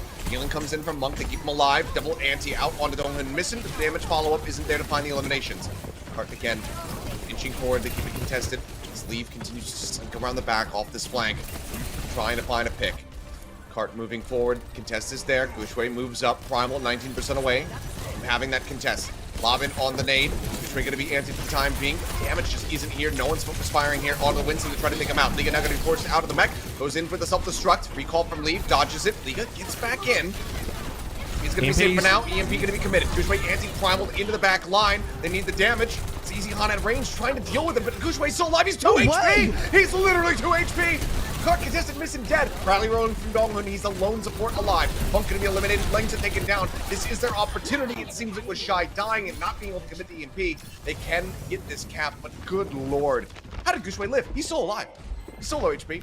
Well, unfortunately, because he was so low HP, he was effectively dead, though, because he could not go back towards the fight. No LOS from healers, and worse still for the Hangzhou Spark, they couldn't enable the second tank, which would have been Lengsa on the rally. That wasn't quite up. I think Lengsa dies at about 90, high 90s, above 95 for sure there. And Monk, as you can tell, only on 90% towards the Nano here, so couldn't even put the Nano onto Lengsa to enable Lengsa further. With no Goochway in the picture and no second tank on the rally, Shy not able to use the EMP, and Hangzhou Spark, no defense on A. Shy setting up for the kill, missing, taken down. Donghun dead as well. They're just trying to exit. Jets over across the bridge and seems like he will be fine. Not enough damage to try to get through that mech, so we'll be able to be a bit of a battery, trying to get missing caught up for that Nano. Get damn close, but Easy Han's dead again! Wow. Caught by, I believe, Shy there. I don't know if he got hacked or not, but Shy's certainly in the kill feed alongside Monk. And that will ruin Easy Han's early setup, which is important here because he needs to confirm this EMP sooner rather than later. Not allow Shy to catch up, but in terms of giving Dreamers an ability to play in, he's had one good EMP so far. The one onto the payload in the OT. The previous one before that, not ideal going up the stairs. Spectre on 1 HP survives. Goochway, Easy Han forced to translocate out. He's translocating towards spawn rather than into the back line. Doesn't really have that set up right now, it would seem. We're already going on the minute. They're looking for Shy. They take him down to about half, but they can't pressure him out, so still stays alive. Suffering a little bit of damage is going to be okay. Decent peel. Goochway immediately arrives to keep him protected. EMP the ready. This needs to be a big one here for Easy Han. Everybody gathered together here on the stairwell, and it is massive. The follow-up is great. 3 quick kills instantly found here. Nano does get dumped, so Goochway still going to be empowered, still can build up the Primal to try to get this extended, but this opt to save it. Knows that they're going to have another fight here before the cart can make it to B. Yeah, you're not going to see a better EMP than that. All members of Spark, it's outside, I think Shy was maybe not there. They were all stacked up the stairs together. Super easy dive targeting. EMP will connect across the board. Even the Nano coming through is not going to be enough. But this is final fight now, and Donghun dies at 97. Yeah, I mean, the pulse bomb was even committed just to ensure that they were going to be able to take him down. Nano now onto Liga, but eventually he's going to have to just dump this mech, opt in, try to get that self-destruct. But oh no, actually, he just turns around, does find Goochway. Plows through, as Smithson sets up for the kill. Now they're in with a pinch, a fighting chance. Pulse bomb goes in, not going to find the stick. The hack on the follow-up. Spectre taken down. A Shy re-arrives in the fight. Goochway respawning. Primal at the ready. Shy trying to pressure out Easy Han, stuck there into the corner. The healing eventually comes through. Shy stays alive. Building up. Goochway anti pops the Primal. Looks to just knock him away. Liga knocked out of the mech. The self-destruct comes through. Looks for the elimination. Shield raised up. Langston keeps it blocked. Everybody's protected. Full 5v5 right now here on this card where Dreamers so desperately need to try to push across the finish line. EMP committed to the fight here, but it's still going to be Hangzhou Spark winning out. They find Donghun missing, going to be taken down. No take, no support, no touch. And the cart will rest just in front of B. Hangzhou Spark now with a very real win condition. Dreamers, so much pressure on them to have a monstrous defense. To be honest, though, I think for Dreamers, a team that nearly got full held on A, this is a really good amount of distance for a team that had no time, and they lost a lot of time on B as well. You turn away, you look at the game for a little bit, you look back at the timer, it's like, wow, we're already less than 1 minute down. Super unfortunate. And this was the earlier situation where, oh, Spectre just blinks into a stun, apparently. Unlucky there. This moment afterwards, though, there was a moment after that where we saw Leave got a solo kill into Easy Han, I believe. It was 5v4. I think Spark could have just won from there and confirmed the full hold, but they kind of floundered the 5v4 advantage. EasyCon eventually respawns. Spark respect the Dreamers squad, and they pull back quite a lot, allowing Dreamers to push forward on the payload. And then Dreamers kind of just edge out the Spark in the fight. Liga still has a self-destruct, gets the remake in there as well. Gushwei ends up on 2 HP, runs away, but as we mentioned, despite the miraculous getaway, and he lived the entire way through on 2 HP, still out of the fight, technically speaking, so might as well have been dead. And Spark just shy of getting the final couple of support ultimates that would have allowed him to confirm the 8-point defense. And if the Dreamers defense is good now, I mean, Hangzhou Spark might not even cap, so it is still winnable for Dreamers, but Spark has certainly drawn the line in the sand. And they have been stronger on this Tracer Sombra dive so far. Shy starts on the Hanzo, but I suspect that later on he'll swap. See how they fare. Okay, Liga. Oh, a cheeky little push through sends him right into the canal. Clearly, Shy cannot swim. Nice early pick. Yeah, break down that Hanzo, delay him, get rid of that damage output. Shy must have not had a lunge. I don't know. Can't climb out of that river, that canal. Spectre dead. Leave it a good response, getting the better of him. Shy again, gonna get pressured. 13 HP, shield raised, sleep dart in onto Liga. Yeah, everybody just coming to protect him. They keep him alive. He's right back into the fight out. Donghun isolated, pressured out, missing dead. Shy instantly responds with an arrow to the head. As the support's gone, Lanes will be traded, but still widely the Spark very much winning the fight with Liga taken down. They'll get this cart now pushed up into the courtyard. And I don't even think it matters that Lynx dies there because the respawn distance is so close. Lynx is already up alive. He'll rejoin the team. A short second there. Leave getting the kill into Spectre, and it wasn't a solo because you did see a couple of assists in there as well. Opens up the map. 5 versus 4. That's what you want to see in terms of Spark having the 5 versus 4. But of course, because the payload was not really moved out of the chokeway just yet, there is going to be still one more good fight left. He's trying to set up for the dive, but Liga gets pressured out, and they need him to join in.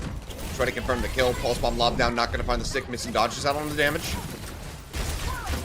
Stay safe for the time being. Spectra around the back line, trying to find this kill in the Shy, but the pocketing's just been so damn clean.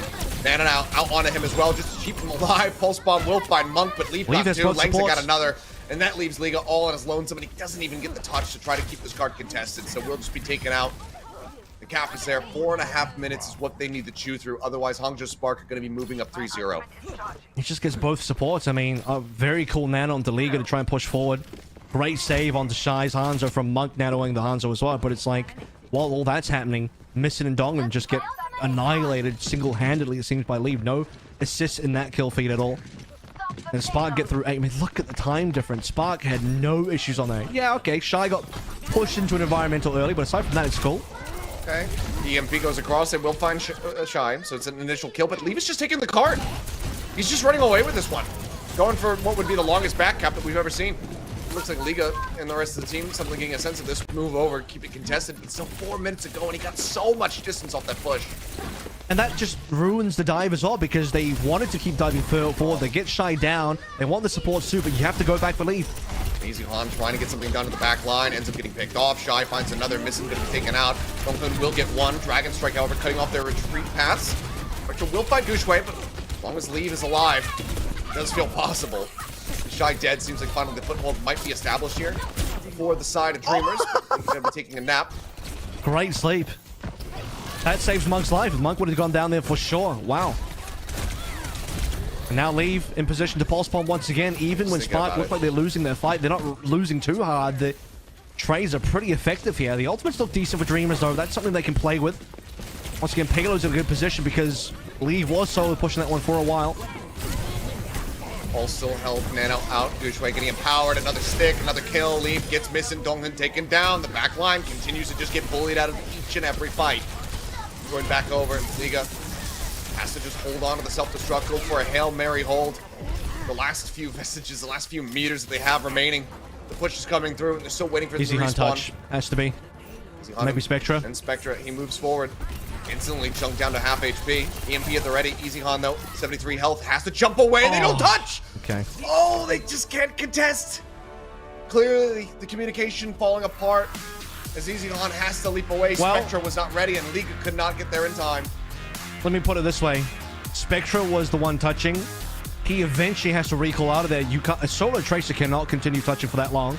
He has to swap with someone like Easy Han or Liga. Liga was too far away. We see Liga coming on in, but he's still making his way through the archway, just not quick enough. Easy Han would have had to have been the next person touching. However, he's pressured out by Gooseway. Gooseway was forcing him back, and Easy Han translocates. He could have run forward, but if he runs forward and he dies, you lose the EMP. And if you lose the EMP, you lose any real ability, I think, in that comeback. Try and get a retake. No EMP, I don't think they win at all. So Easy Han decides to play for his own life. Spectra, I think, even died there. I'm not too sure, but in either case, I mean, he had to leave. I can even maybe just check the final moment. Yeah, Spectra died. He straight up died. So if Spectra dies, then what else do you do? He got hacked, he got killed, and as soon as he got hacked and killed, and Easy Han translocates away, Liga's not there, no one can touch. Yeah, happened in the blink of an eye right before the cart rolled through, but you're absolutely right. They dealt with both of the delay tactics. Hangzhou Spark now has set the stage to get a clean sweep in this final to punch their ticket to mid-season madness. One more map to go. Dreamers now this contenders squad that was able to take down the #1 seed needs to pull off a reverse sweep if they want to be the lone contenders representative at mid-season madness. It feels like a far cry hope. Maybe they can rally back. Maybe they can make it happen. What a story it would be. But right now, it feels like the Hangzhou Spark have the upper hand at every twist and turn. We'll see if they can start engineering that when we come back. One final map pick for themselves as we get ready to go into push to see if that can make the difference. But don't go anywhere.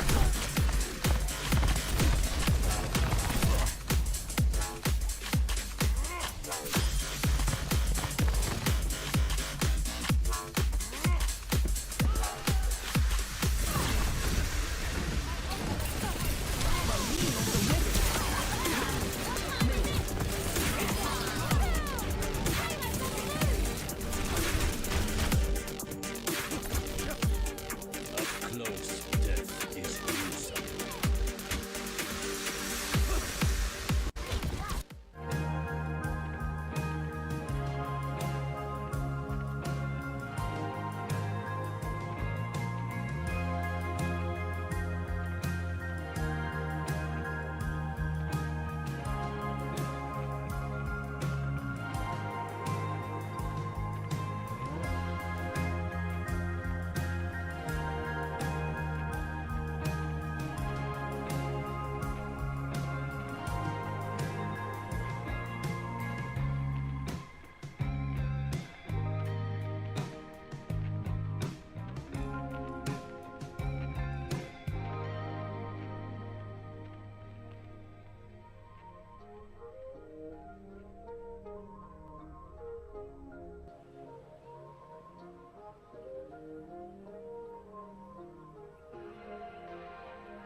And we are back. A reverse sweep is what is necessary now for Dreamers if they want to make it to mid-season madness. Otherwise, Hangzhou Spark is standing on the precipice of punching their own ticket to Korea.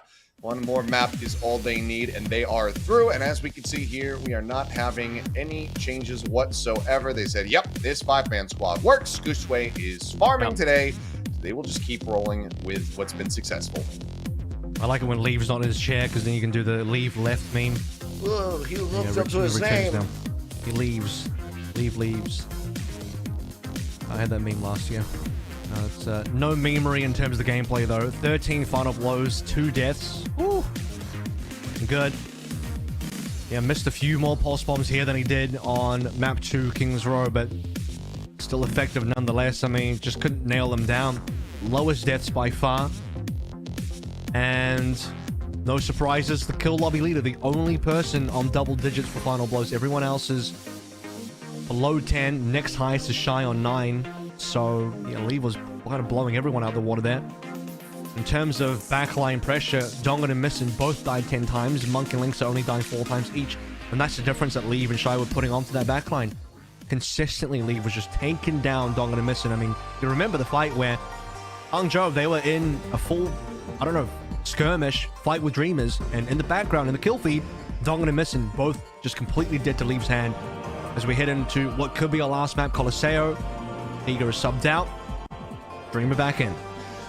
Yep, the captain, the namesake of the squad, coming back through to try to get them on the board, to try to pick up a map win at the very least. But, I mean, we're going to Colosseo. We know exactly what both teams are going to be running as we go into this map. There is no ambiguity to it whatsoever. They looked good. You know, if you go back, you rewind over to City Center, which wasn't too long ago because this has been a fairly speedy series thus far. They look solid there. They were able to win in the mirror. Can they do it here on push is the question. There's still the odd opportunity for, I don't know who would be better on playing this hero, but if it was Hanbin and he'd be playing the Jungle Queen for sure. I don't know if Dream wants to go there just yet. There is one way to try and quote-unquote counter Gushue, but no, I think you're right. Just play the mirror once more. It worked for you in City Center on Oasis. Just got to tap into that energy again. I do think this is probably... I don't think you wouldn't have wanted to go to New Queen Street. Esperance is possible. You could have played Ram there. Colosseo ends up being fairly neutral ground for Dreamers. And as you mentioned, we're just going to see the mirror anyway. No Sombra here. I think that's one of the critical factors, is at least you take Shy off the Sombra on this map. Even then, though, has found some very good value when it comes down to the Hanzo play. We saw, you know, the pocketing that was necessary to keep him alive, and as they do, he was able to find value off the back end of it. I do think Easy Han was better on the Hanzo, so that helps out Dreamers a lot. They're putting Easy Han on a better hero. Okay. Speaking of Easy Han, Han, the first fight. Why do you keep doing this? Oh, I was saying that Shy on the... You know what? You're right. Never mind. Well, anyway, good early pick, but a nice bio nade does manage to find 3 on the side of the Hangzhou Sparks. The Lengza will be taken down, but the fight is very much still going the way of the Spark. And yeah, the push started. You can take Shy off the Sombra, but as you said, you know, you're not wrong. You're not wrong. Shy on the Hanzo is still pretty insane, so that's still not great. But I do think this is a better hero for Easy Han, because the Sombra Tracer was a little bit lacking for Dreamers on the last map. While it was still pretty decent on Kings Row. Look, Kings Row was a map loss, but Easy Han had some good shots on that map. We should say to all of the Overwatch League teams that Avril's comments about players, you can purchase them, and he'll say something to either curse another player or to empower your own. $5 That's why I'm per friends word. with several GMs, because they know they have to pay the iron price. All right, well, bot going to be contested, but it's a good early near 32 meters established here for the side of the Hangzhou Spark. They're just keeping this locked in place, and Leave is going to be able to find Spectra to start things off. Nano now going to go across, pulse bomb out from Leave. And of course, he gets a kill. It's going to be Missin taken down. 2 eliminations. Gushue will wake up. Dreamer will do very much the same on the opposite side. Primal Length ready for both of these Winstons, but with the supports gone, Dreamer doesn't want to commit it, so he has to end up dying to Lengza, and the push can continue. This is a really, I mean, okay, we're going to get the pause in. I was going to say, it's a really, really bad start for Dreamers, so that's probably an understatement, given the fact that Dreamers have only got 1 final blow. Lynx has been the only death so far, and no one else has died. I mean, outside of just damage, sorry, outside of just kills, we talked about Shy and EasyHan. I mean, EasyHan hasn't had a lot of chance to even get shots off. He's at 485 damage. Shy is already breaking over 2,000, so quadruple the damage coming through from Hanzo so far. And Hangzhou Spark has just been pushing further forward. Leaves already on 3 final blows. He's already got a pulse bomb, already got a stick. Super early on. And Dreamers fading very quickly. You would have liked to have seen a bit more of a competitive start on Colosseo. Given that Push is very streaky, Push is a very momentum-based map, so game mode. So for Dreamers, where we're already over 45, I mean, they'll be threatening cap in the next 5 to 10 meters here. Gushue pushed quite far forward. Pulse is at the ready. They'll throw that one through, but Gushue wakes up even when the anti has the primal, so can stay alive, joins back in with the rest of the team. Going to send Dreamer up the side of the map, but with a primal of his own, that becomes nigh impossible. Dragon Strike up over top. Trying to cut them off, and somehow EasyHan dies to it. He's on the back end of the Dragon Strike, and he just gets maybe knocked into it by Gushue. I don't know. Either way, Dreamer's now going to be taken down. The checkpoint has been established. Gushue hitting the floor here after getting slipped midair. Just right back into the fray, looking for some targets, and Langs is going to take down Donghun. Anti out on both supports here on the side of the Spark, but it doesn't matter. The push will continue, and Hangzhou Spark, I mean, right now, the pace that they're given, the ferociousness they're playing with, could this end up being a full cap with 0 meterage surrendered? Would that be a first? I mean, we're about to see triple digits, 100 meters online. And by the way, Shy is not even necessarily in all these fights. He's kind of just solo pushing the payload. Dreamer just jumps into a bubble and dies. Every storm arrow. Oh. Just every single What's storm going arrow. on? He's just dead. I mean, they're just absolutely... There's the 100, by the way. They're getting bodied. This isn't inting. This isn't feeding. This is just Hangzhou Spark ripping them limb from limb. Pulse bomb out from Spectre, not going to be able to find the stick. Gushue now going to be nanoed up, going into the back line here alongside Lee, who has another pulse bomb stick, and once again it's going to be over on a missing. They find the elimination. Dragon Strike to try to clear out the bot. Dreamer tags it, stops the push for a brief little moment, but they're straight back into it now. 112 meters left to go. Dreamer antied out. EasyHan going to be burned down. Gushue finding the kill. Finally, Spectre will be able to find an elimination. Peeling, getting rid of Shy, alleviating quite a bit of pressure, quite a bit of damage, but Gushue's got another primal. He's taking down Donghun. He's going to be slept, but the damage is already dealt. The anti is not available. He's going to wake up, and he's right back into the fight.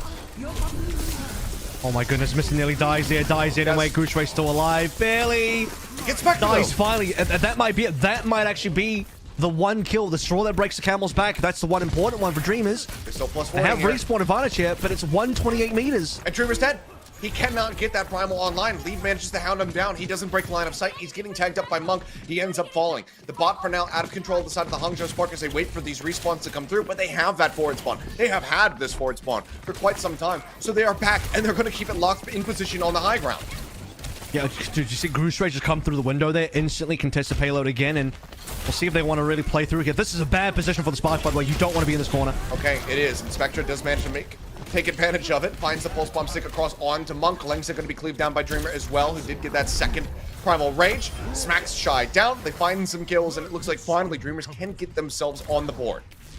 That was definitely some disrespect coming through from the Hangzhou Spark. I mean, teams do not really ever plan that sort of positioning on this map for good reason. You can see why. Spark overstayed their welcome. They wanted to stick around and contest when really they should have said 128, that's more than good enough. Give it up, play back in the neutral. Gushue respawn. Let's just play into the concourse. Let's play in the mid-map instead. I tried a little bit too hard to stay in control on the payload on the high ground, but yeah, Dreamers have much superior positioning there, and finally Dreamers will win a fight. Spectre taken down, leave again with an opening kill. He's got another pulse bomb in his pocket. Shy going to be antied out. Dreamer does manage to pursue in, finds that elimination, and oh, he was looking at Dreamer, turns, gets that stick, and then still manages to take him down at the end. I thought that one was going to Donghun either way. Gets the kill. Someone was getting it. The cleanup comes Someone through. was getting it. Did that pulse And now go to Donghun? I'm gonna watch that back in slow-mo. Dreamer could have done a get down president maneuver there, I think, possibly. Someone was going to get it. Someone was dying to that pulse for sure. And you'll be pleased to know that Leave is still maintained his 1.0 efficiency so far, so hasn't missed the pulse bomb, and the payload instantly shoved right back in Dreamer's territory, and Cap should once again come through once more to enable the forward spawn, although Spark really don't have to try that hard for the rest of the map. Back in such a bad position. Shy again, antied out, taken low, but the Dragon Strike finds another elimination. Gushue gonna be slept. They wake him up. Dreamer taken down. Gushue manages to exit back to the low ground. He's immediately right back up on the high ground, setting up the kill on the missing, and actually taking it for himself. Leave just burns down Easy Han, sitting right at his shoulder. Guns to the head. Just executes him. What a headshot. Disappears. They're about to finish the map. Oh my goodness. Dragon Strike now crashing across. Dreamer can't live, man. Trying to keep them off this spot, but yeah, I don't know. They're going to be able to push it through to the end. No one else can contest it. They get such little meterage, and the Hangzhou Spark will not be denied. They set themselves up. They got into this Group A final, and they will sweep their way into mid-season madness. Yeah, you look at the face of the Dreamers, they're dejected, and I don't blame them, and that is a tough loss. They kind of beat everyone's expectation to make it this far. I mean, I constantly talk about the fact that their journey into this knockout bracket seemed like a miracle to start with.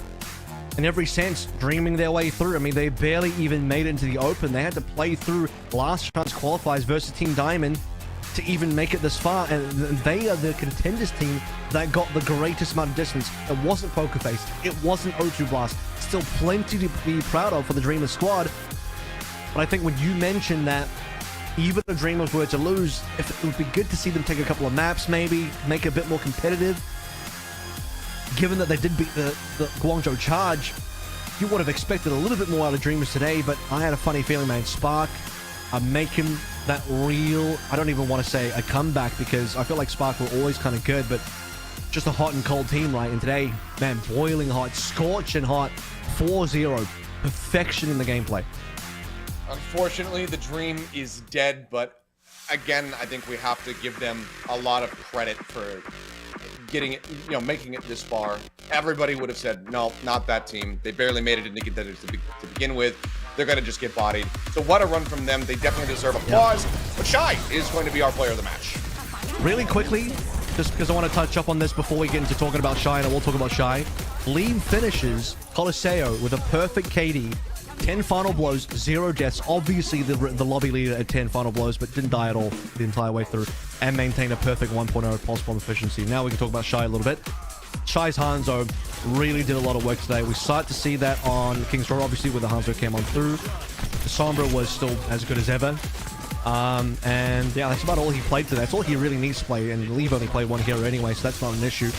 But I think Shy, over the course of not just this game, but also the reverse sweep versus the Guangzhou Charge, starting to prove that, first of all, the Hangzhou Spark have more looks than just a Trace Sombra. But beyond that, Shy is not only incredibly competitive on the Hanzo, he's one of the better Hanzos. In fact, in the post-match interview, I believe, from that reverse sweep, he was saying that he could be the best Hanzo in APAC. I mean, numbers like these, performances like these, kind of hard to deny. But obviously time will tell. We'll see how he fares against some international competition over at Mid-Season Madness. I'll pull back the curtain a little bit. I went for Leave. I thought Leave's impact was just so overwhelming the whole way throughout. You know what? But this is curtain scary. Back even further, we were the only ones that went for Leave, apparently. So there's that. Yeah, we opted for it. But we're with you guys if you're out there saying, why isn't Leave getting this? But I mean, as a duo, they are so terrifying. And when we saw the announcements, when we knew that Leave was joining into this team after the collapse of Chengdu Hunters, we're like, oh, good lord, that is really scary. And, they have had their dips. They have had their moments where Leave isn't in his MVP form. But across their last couple series, they have both been so on point. It has been terrifying. And, if you're one of those NA teams that's going to be qualifying, coming over here to South Korea, you best be ready. You best dodge that jet lag, because it's not a very long flight for these guys. So I think that they're going to be really well tooled, really well rested, and looking to prove a point. They're getting to learn Korean buddy as we speak, as I'm sure they'll enjoy a lot of that. And huge for the ex-Chengdu members on the squad as well, because they, even in 2021, they didn't get to go to any, well, physically, they didn't get to go to any internationals. They played in plenty of the Hawaii events in 2021. Last year, Chengdu obviously went nowhere. So for, the guys like Leave and Monk and, Langsa, who was on Chengdu ages ago, they never really got to do too much. In terms of Shy and Gushue, they at least got to go to playoffs. And once again, they'll be heading over towards a playoff of some sort as we get ready for our interview which I believe is actually with leave instead of Shy. But we'll find out who it is at the end of the day as we get to take a look at where Spark are looking forward to going into the mid-season madness, which they're confirmed for now. Yeah. So we'll go ahead and we'll jump into the interview, see who we're talking with, and ask them a couple questions and see how they feel. So I'm just waiting for us to dive in, and here we are. Okay. So we've got Evelyn, of course, standing by for translations, but hello, Leave. Ni hao. Hello. Hello. I mean, off the rip. Oh, you go. sorry. Yeah, you go. Yeah, off the rip. You're not qualified for mid-season madness. You're going to get to play in front of a crowd, on land here in Korea. How do you feel about the win? 好的，恭喜离开选手和杭州闪电队获胜。第一个问题是，晋级季中赛了，终于能够在粉丝面前打线下赛，想问现在的心情如何？现在心情肯定还是很开心，对，因为我们抢7其实之前打的很少，然后胜率也很低嘛，抢4那 BO7，那这次 BO7 赢了，还是很开心的。Yeah, of course I'm really happy now. We didn't play much of like first to fourth matches before, and we didn't perform well in series like that. So it's really good that we won today. I was going to ask, things started to slow down a little bit for the Hangzhou Spark in week 2 and week 3 of the qualifiers, where they lost 0-3 to both the Guangzhou Charge and also the Seoul Inferno. But it seems like now in the knockouts, especially with the reverse sweep versus the Charge, they're starting to come back in. So what has mostly changed for the team between that time of losing 0-3 to now coming back and qualifying for mid-season? 在之前的 qualifier 第二、第三周的时候，能看到队伍的整体表现好像不是特别好，输给了广州队和烈火。但是在这2周的 knockouts 里面，又看到队伍的表现非常好，就先是3-2这样让2追3广州冲锋，这次又是4-0干脆利落拿下 Dreamers。想问一下队伍们是在当中做了一些怎么样关键的调整，能够让自己的状态回升的呢？用2个字来概括的话，就是悟了。对，我们悟了。很明显，这次4-0我们悟了。对。I want to make it simple, like just one sentence is that we got it. We really got it, like how we should play and play well. So that's why we can make it this far and make it look more easier than before. Oh, short and simple. I want to know, were you surprised or how surprised were you to see that Dreamers had been able to take down Guangzhou Charge? Because I think much like us, I would expect that the team was expecting to have that battle against them once again. So what was your reaction when you saw that Dreamers was able to qualify into this final? 昨天 Dreamers 这样战胜了广州冲锋队，好像是一个相当爆冷的事情。想问一下，看到他们赢的时候心情是怎么样的？是不是本来大家期待的就是打广州，结果变成了打 Dreamers？ 其实说实话，我觉得 Dreamers 应该会赢。对，因为他们一路升上来状态很好。那打广州的话，他们那天的发挥也特别棒。当然也不是广州很弱，但 Dreamers 确实挺厉害的。对。To be honest, I was like expecting Dreamers to win yesterday because I can see that team like with a good tempo with their winning strike in this series. But I'm not saying Guangzhou is being bad. It's just Dreamers played really well today, and they are the better team. Yesterday. Yeah, I want to ask about sort of the differences between Leave's team last year and this year in terms of the fact that on Chengdu last year it seemed like he and Monk together were kind of more in a struggling situation, and now that on the Spark together things have improved a lot. So what are the kind of key differences between moving between Chengdu and Hangzhou this year, aside from just gaining new teammates? 那么下一个问题是想问一下关于去年看到离开选手和 Monk 选手还打得有点挣，然后今年来到杭州之后表现一下子感觉变得好了非常多，想知道中间有什么比较重要的变化吗？就不只是有了新队友之外的其他的变化有没有？我觉得新环境肯定还是一个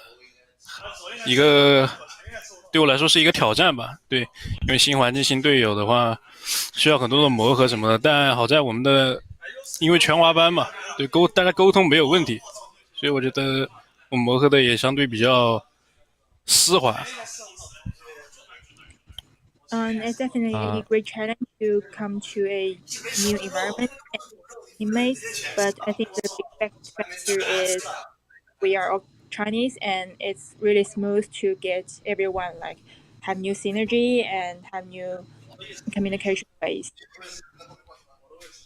I had a follow up there as well, Seth, real quick, and that Sure. is to also ask about how Lee feels about his performance now in 2023, especially compared to his MVP performance in 2021. If he feels like he's improved since then, or maybe things have been mostly the same, maybe a little bit worse, and how he feels in terms of the difference between his performance in 2021 during the MVP season versus now.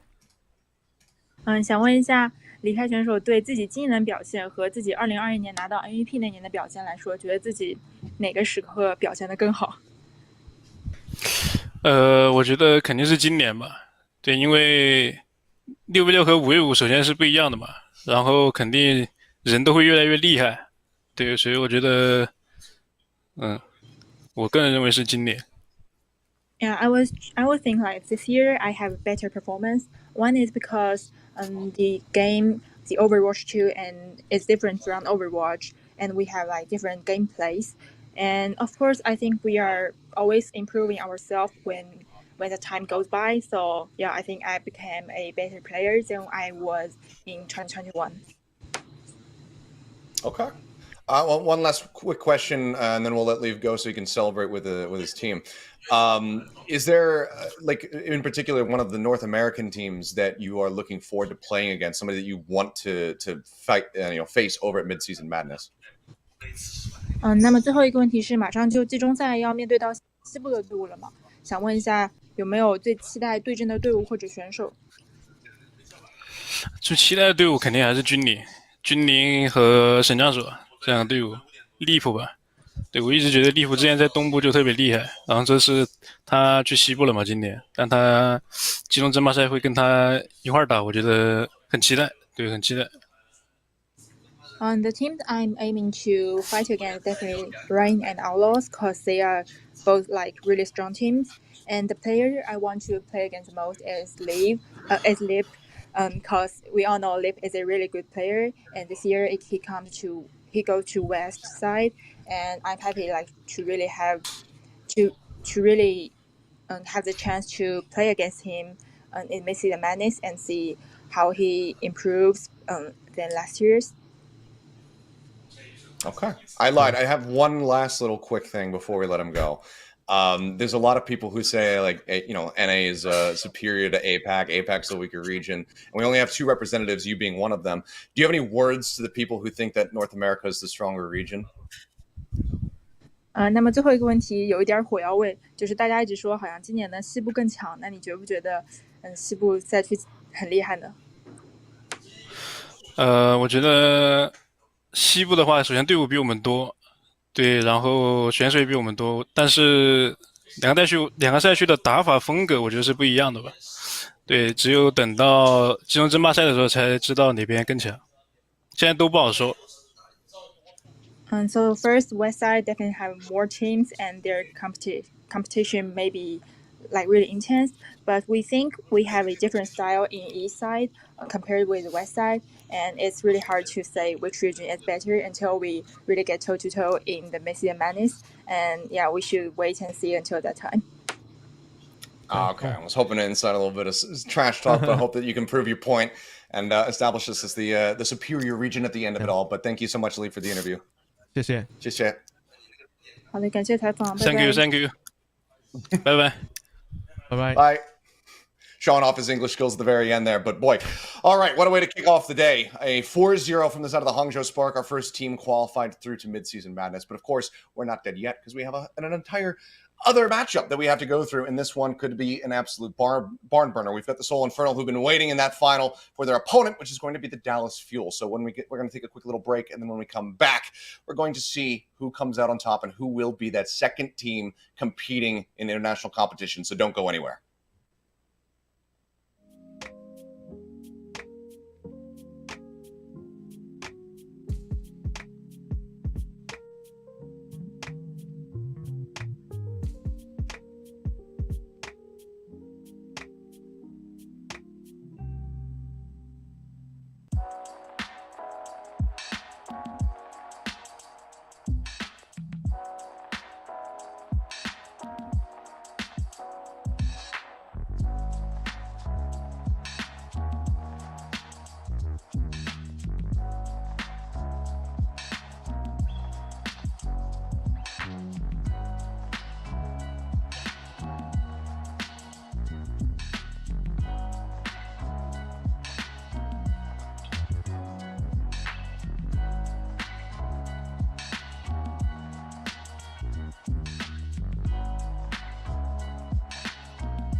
Alrighty, and we're back. A quick little break. Just go ahead and get a little breather, grab some water before we dive into our final matchup here in Group B. We've got the Seoul Infernal coming in as the #1 seed in this matchup versus the Dallas Fuel, who battle their way through the lower bracket. See who is going to be our second representative alongside the Hangzhou Spark over at Midseason Madness here in Seoul. Yeah, and dude, Dallas Field, they've been impressing. They've been gaining strength over the course of the knockouts, over the course of the entire season so far. Started things off super shaky. Seoul Infernal, you can make some similar arguments there. They definitely started out shaky versus Seoul Dynasty in the Seoul Bowl, but Seoul Infernal have gotten themselves into the #1 position as far as power ranking goes. No, they did not get the #1 seed. Maybe that's for the better because they ended up getting better seeding as the second seed somehow. But now they have to go up against the Dallas Fuel, who they did beat 3-1 a little bit earlier on in the upper bracket final. Can they do it again now that we're playing a 1-4 format? Well, the Dallas Fuel, they're looking to regain their former glory from last year as the defending champions. We know what to expect from the starting five, but we'll take a closer look at the roster.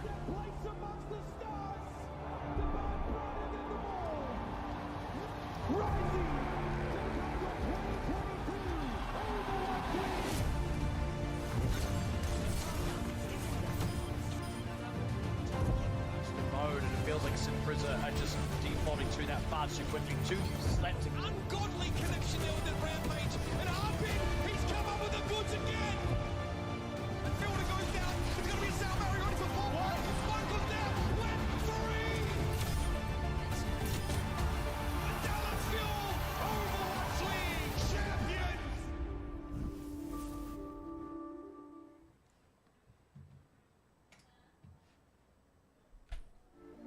It's been a long road with some ups and downs, certainly throughout. I mean, we saw the horrendous start, frankly, let's just throw it out there, for the Dallas Fuel at the beginning of the season, but they've been able to run it back, and now they get themselves here into a 1-4 series versus Seoul Infernal to see if they can continue to regain that glory.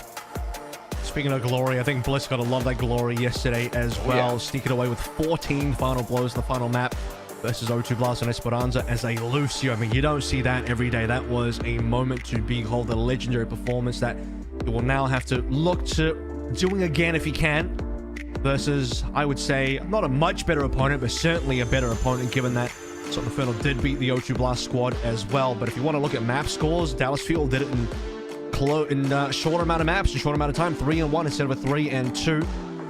And Harbin, as always, had an incredible performance on that Diva. Dallas Fuel, when they're at their best, playing their best heroes, playing the best comps, they look like they can compete with the best. Yeah, I mean, Sparkle as well. A day out from him when he was playing that May in particular was absolutely impactful. Every single wall, every single blizzard was finding value. But we also saw Edison, who was one of those players that had one of the rockier starts for this team at the beginning of the year, have a very strong performance as well. So if that form of Dallas Fuel comes back in, then the Seoul Infernal certainly going to have their work cut out for them. Obviously, just given the name, given the location for Midseason Madness, there's, I think, a bit more riding on the shoulders of the Infernal because they don't want to be the namesake team not competing within their own city in international competition for, pretty much the first time here in Overwatch League. Obviously, we, had the finals in 2020 over here, but that didn't have a crowd. It did not have that local fan base cheering for them. That's what they want. We'll see if they're going to be able to persevere, because Fuel definitely do not want to back down without a fight. Both of these teams have so much they're playing for, aside from just the spot at Midseason Madness. I think in either case, though, whether it's Seoul Infernal or Dallas Fuel, they will get the full Korean squad in Seoul, in Kintex, to at least represent the home crowd in some fashion. But I do say, if it's got to be one team from the fan perspective, Seoul Infernal, they have Seoul in the name, and here they are.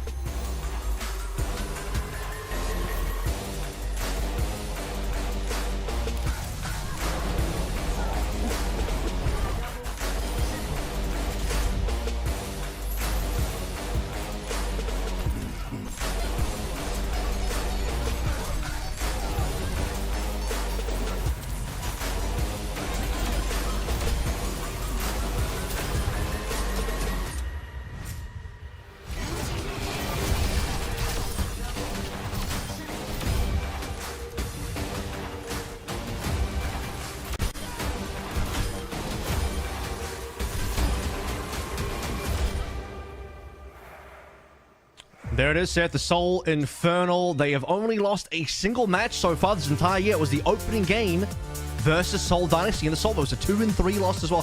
Very close. Went to map 5. A very tragic loss on map 5 as well. They're actually up 99-0 almost both of the rounds they end up losing.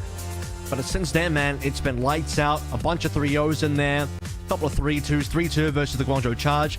3-2 versus the O2 Blast. 3-1 versus Dallas. 3-0 Hangzhou Spark. 3-0 Dallas in the regular season, 3-0 Shanghai. So the record has been pretty flawless, man. 6-1 in terms of matches, 20-8 in terms of maps. Oh, Soul fan, or yeah, well, so I keep saying Soul fans, and my brain's like, wait, no, I have to say Infernal because there's another team, but not in this fight. The Infernal fans there in the audience showing support, wanting them to be able to make it through so they can watch them in an even larger venue alongside the rest of the teams. But here is, of course, our starting 5. And Mag has been one of those players that, you know, after a stint of Injustice, people start sleeping on him. And I think there was, you know, it was, not to make a pun, justified. But here, coming back into this roster, they have really been able to utilize him and set him up for success. And we're seeing the Mag that was kind of promised when he was joining the Overwatch League. We saw this guy years ago in Contenders, and it has been a very solid upward trajectory for him since joining this team. I think we're seeing a lot of the ex-Justice players kind of getting that turnaround now. Decay having a much better season. Opener on O2 Blast as well. Some great performances there despite losing to the Dallas Fuel. And now Mag, as you've talked about, coming into what I'm calling as Renaissance year, right? The kind of performance that we hoped that he would bring coming out of his runaway rookie years. Or rather, his runaway year into his rookie year in the Overwatch League. But this matchup is very interesting because I think Soul Infernal and Dallas Fuel are kind of diametrically opposed in terms of strengths. Obviously on the tank line as well, but even in terms of where the strengths lie on the other positions, we're taking a look at Tracer stats between Zest and Sparkle. I don't think it's any real surprise that Zest is going to have better Tracer stats. Not by in a huge margin, actually. You would have maybe given the reputations, imagine that Zest was going to have way better stats, but Sparkle's been competitive, and Sparkle's been very slept on Tracer. He's certainly improved a lot on Tracer over the past few years. I think a lot of people still kind of using the reputation from Sparkle's 2021 year on Tracer, where that was kind of his learning year on Tracer, to still kind of imagine his performance, whereas now in 2023, he's a lot more competitive. However, the edge you would still give to Zest, the edge you would still give to the DPS line of the Soul Infernal in general, as far as dive goes. Which is why we talk about the styles of the teams, the strength of the teams, individually as players, but as the teams itself as well, being fairly opposed. Dallas like their brawl, and Infernal, they like their dive. Oh, we're going to be heading over to Ilios, see what they have cooked up for us, but I'm right there with you as far as the just kind of style opposition. I'm excited to see how this goes, and I think that because they are so opposed, it's going to make these map picks so much more important. Try to offset your opponent, put them on something that's going to be uncomfortable. Now, we'll point out, obviously, 2 green teams. Everybody's here in Korea. No one's in the crowd, or no one's on stage, because I suspect that there's going to be some questions about this one. Just given the way that this format has worked, you don't know if you're going to be playing on stage. You don't know who your opponent's going to be. It's a lot less complicated to try to get them, get them on stage with very short notice. So they are going to be playing from home, but obviously they're fighting for that chance to be over at Kintex, to be out in front of the crowd. That's the thing, right? Somebody will eventually get out in the crowd when it comes to Kintex time.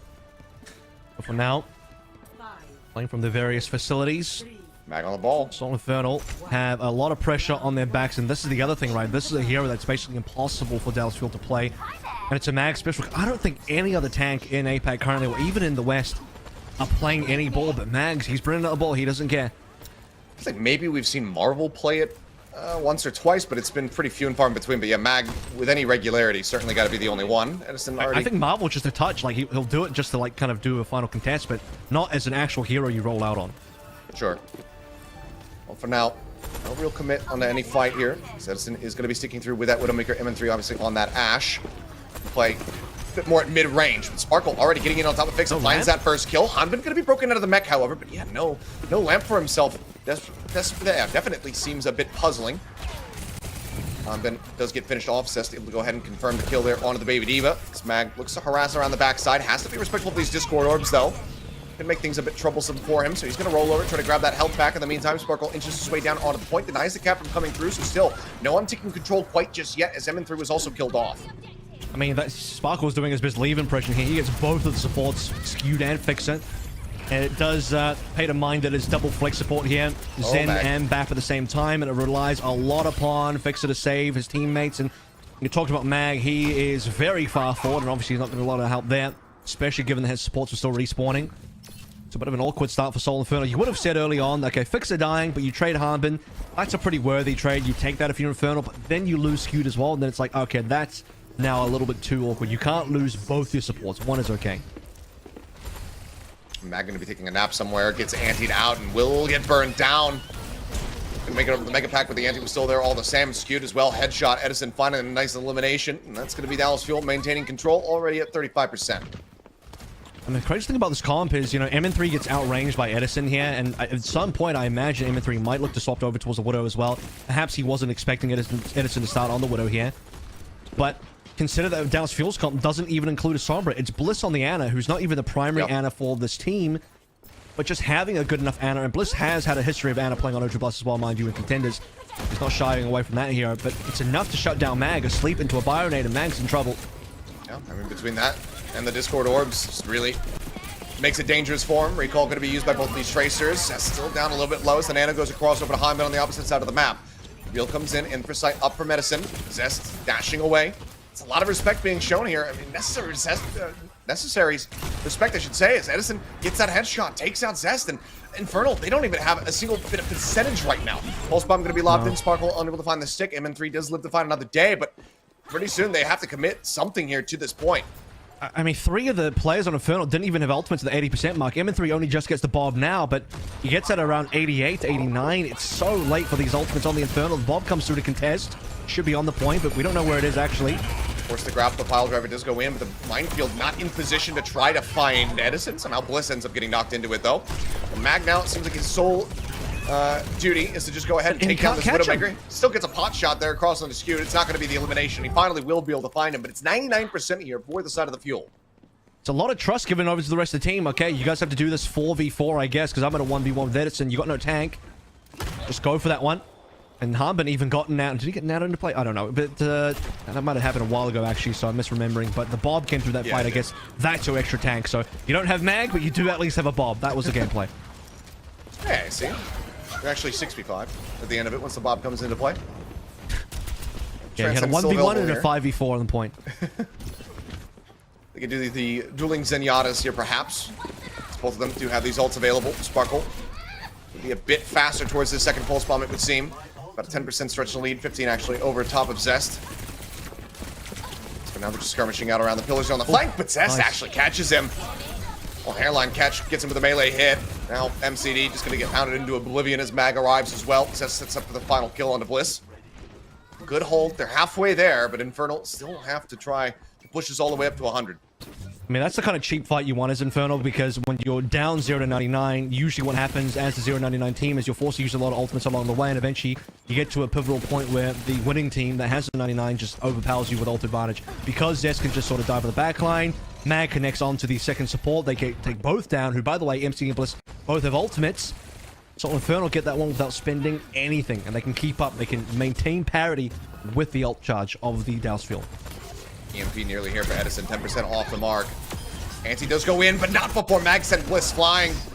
The sleep dart from beyond the grave, but unfortunately doesn't set up for anything, so the tank is still going to be here. It's still now going to be a 5v4. MN3 under a little bit of fire. They push into the side. Amp Matrix comes in from Fix to try to shove them back, and Hanman's going to be broken into the mech and dealt with. Now, 94% here for the side of the Infernal. Pulse bomb out from Zest. Not going to be finding a kill, but they're without a tank, and MN3 gets a headshot on MCD. We're watching Edison. He's trying to set up for the EMP. He will be able to get skewed, but no one's going to be able to touch. And it feels like somehow the Infernal stole this round away. I mean, the tempo change was huge. Once Soul Infernal actually had control of the point, and they were the ones assaulting Dallas Fuel on their rotations towards the point. And by the way, at the end there, we saw Sparkle try and blink towards the point, just a little bit too late. Not gonna really call C9 there, because I think Dallas were on the losing end anyway. They were already 2 members down. There was like 3v5. Pretty rough stuff. But you look at this, right? This is the kind of tempo play that you want to see. He just gets a solo kill onto Sparkle, transfers over towards, who is it, MCD. Super low HP. The Matrix comes on through. Good save from Harbin, but Matrix will not save them from a pile drive on Mag, and the connection of those two players coming through together is exactly what you want on the neutral plays from Soul Infernal. Once ultimates are out of the picture, and once Dallas Fuel no longer have control of the point, that enables Soul Infernal to get so much pick potential, and that puts Dallas Fuel in a really odd spot. Sparkle wants to play the Echo here, which is standard. I think you do want to play Echo, generally speaking, on Lighthouse. However, Zest has not opted for it in M3. He's read the play correctly. He's like, I'm going to play the Ashe into the Echo. Yep. So we can take him out of the sky nice and early here, and also keep our eyes on Mag and see how he fares, because I suspect that Hanbin should have the upper hand. This should be a lot more comfortable territory for the Fuel with him on the Diva. Mag, not known for Diva. Certainly not. Just to be clear. Ryan, Winston, ball, sure. But already, Fuel, they do go ahead and keep Infernal at arm's length, so for initial cap is going to be theirs. Zest trying to pressure out Bliss, with the help of the MN3 the Dynamite, they will be able to take him down. Sparkle now, or rather Edison, I should say, as he swapped over to the Tracer. Looks to keep it contested, but it's going to be a very fast flip this time for the Infernal, as Mag will be taken out of the mech. That was like the poor man's rampage there. Dynamite and Byron, and you are still ticking down. You can't get healed. And eventually you tick down to death. Hanbin will get traded, so no mech on either side. Scuda will find him. And Hanbin limited. Mag still needing to pistol his way back in. 60% of the way there. Could die in the blink of an eye, so they need to try to keep him protected at this point. Much better. Right, and that 14% easily overtaken now by the Soul Inferno. We're still waiting for ultimates to come online. For Dallas Fuel kind of losing these fights, MCD is well and truly ahead of Skewed, so that will be an important nano. You'd think it'd probably go into Sparkle, actually. Hanbin or Sparkle, unless Bliss is in trouble. You won't want to see it on Bliss just because this should be offensively applied, and because it's so far ahead of Skewed, MCD should look for it sooner rather than later. Unless that pulse bomb does come through, but Edison going to be the first one taken down. Drop onto the low ground here. Sparkle trying to contest them, but is instantly greeted by some Dynamite. Will receive some healing. The Beam looking for a target. Has to cancel it, knowing that MN3 is around the backside. But some good damage down onto the Ashe. Cannot confirm the kill. Goes right back up into the skies. The pulse does come through. Bliss is going to be taken down. The Nano obviously burned before. It's not there to try to save his life. Bleed out. I remember, gone. 62% established here for the side of the Infernal. We're just looking to close this round, close this map nice and easy with a 2-0. Sparkle just couldn't find targets. I mean, it is... Actually, he did find targets, but they were all huddled up together into the side room without backers. No low HP targets. Sparkle went towards the focusing being super early and just couldn't find anybody. Meanwhile, Soul Infernal, they didn't really have to spend too much. Zest, I think, popped an extra pulse bomb in there. They mostly got that one through just on pure mechanics alone. Just these individual picks, the individual pressure. So strong, and that continues all the way to 99 as Soul Infernal forcing final fight, and Dallas Fuel, they got to step in.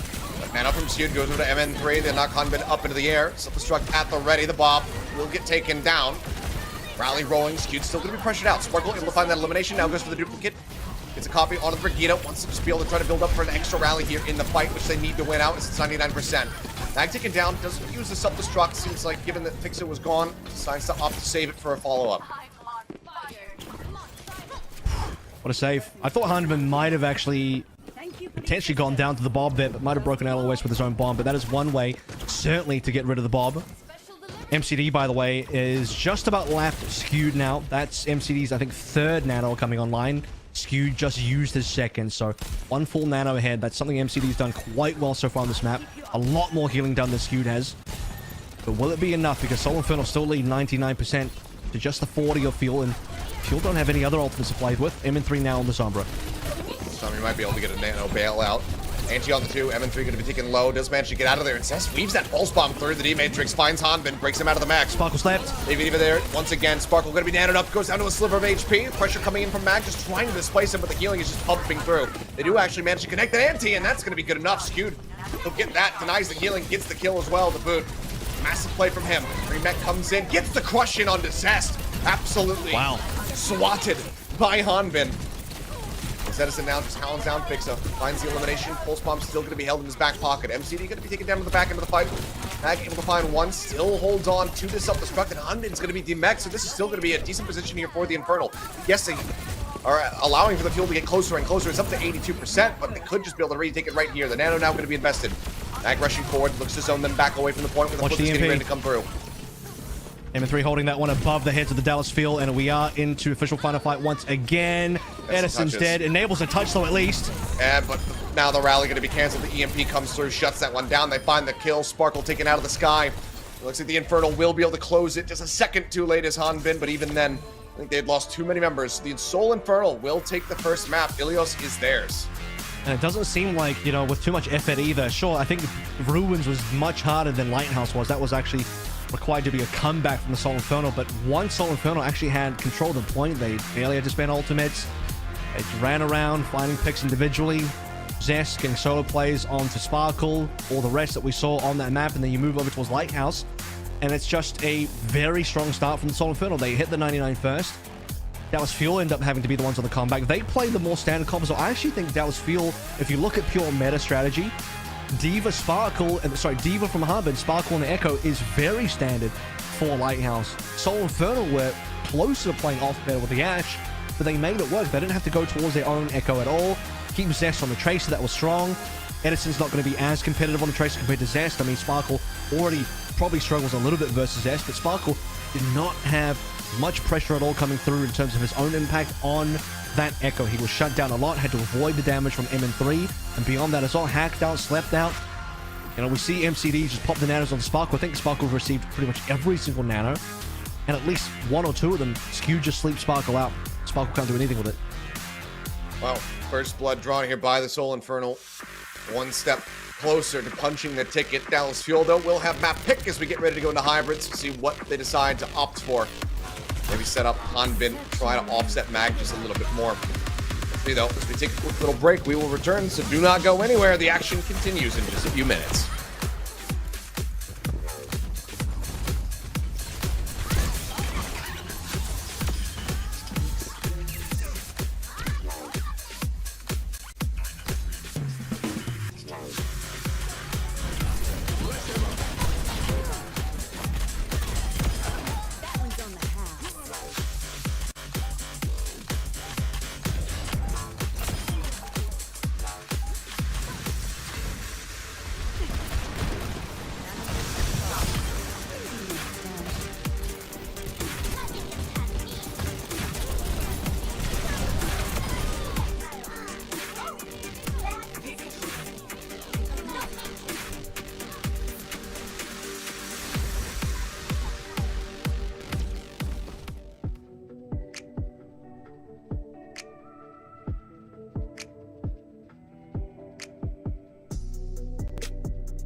We are back in just one map into this final here of Group B to see which team is going to be going over to Mid-Season Madness, joining the Hangzhou Spark, who just recently confirmed their slot. Soul Infernal able to take the first map of Ilios for themselves. Now onus is on the Dallas Fuel to see whether or not they can even up the score. 2-0, man. It is a little bit rough, especially Lighthouse. And again, Ruins was much closer, but that was mostly off the back of Dallas Fuel's early pressure and the early lead and momentum they had. On Soul Infernal turned that around and got the cap, they never really let go of it. That's Fuel gonna have to do a lot more going to the next map. It is their map choice now, heading into map number 2. If I'm not mistaken, Ilios probably was Soul Infernals, given that they are the higher seed. That would make a lot of sense. As far as Dallas goes now, I think Blizzard World should be, I mean, given how good they were on Blizzard World yesterday. Did they play that yesterday? I have to double check really quickly because my memory. Yeah, they did. Given how good they were on Blizzard World yesterday, I think that's got to be the choice, you know? Harbin, as we can see him, hands and face and hands at the moment as he's just getting ready. I swear he's not crying or anything, it's fine. He's just getting ready as the Diva's got to come back out. I think the Diva's got to come back out for Blizzard World. I know he played the Diva on Ilios, but play it again. My concern there is we'll take a look at MN3's Ashe stats, which he didn't play the entire time, but for the most part. My concern with Blizzard World is, at least on attack, you do open up for Mag to continue to play that Wrecking Ball. So that's something that, at least for point A, something that could come back to bite them if they opt to go there once again. What?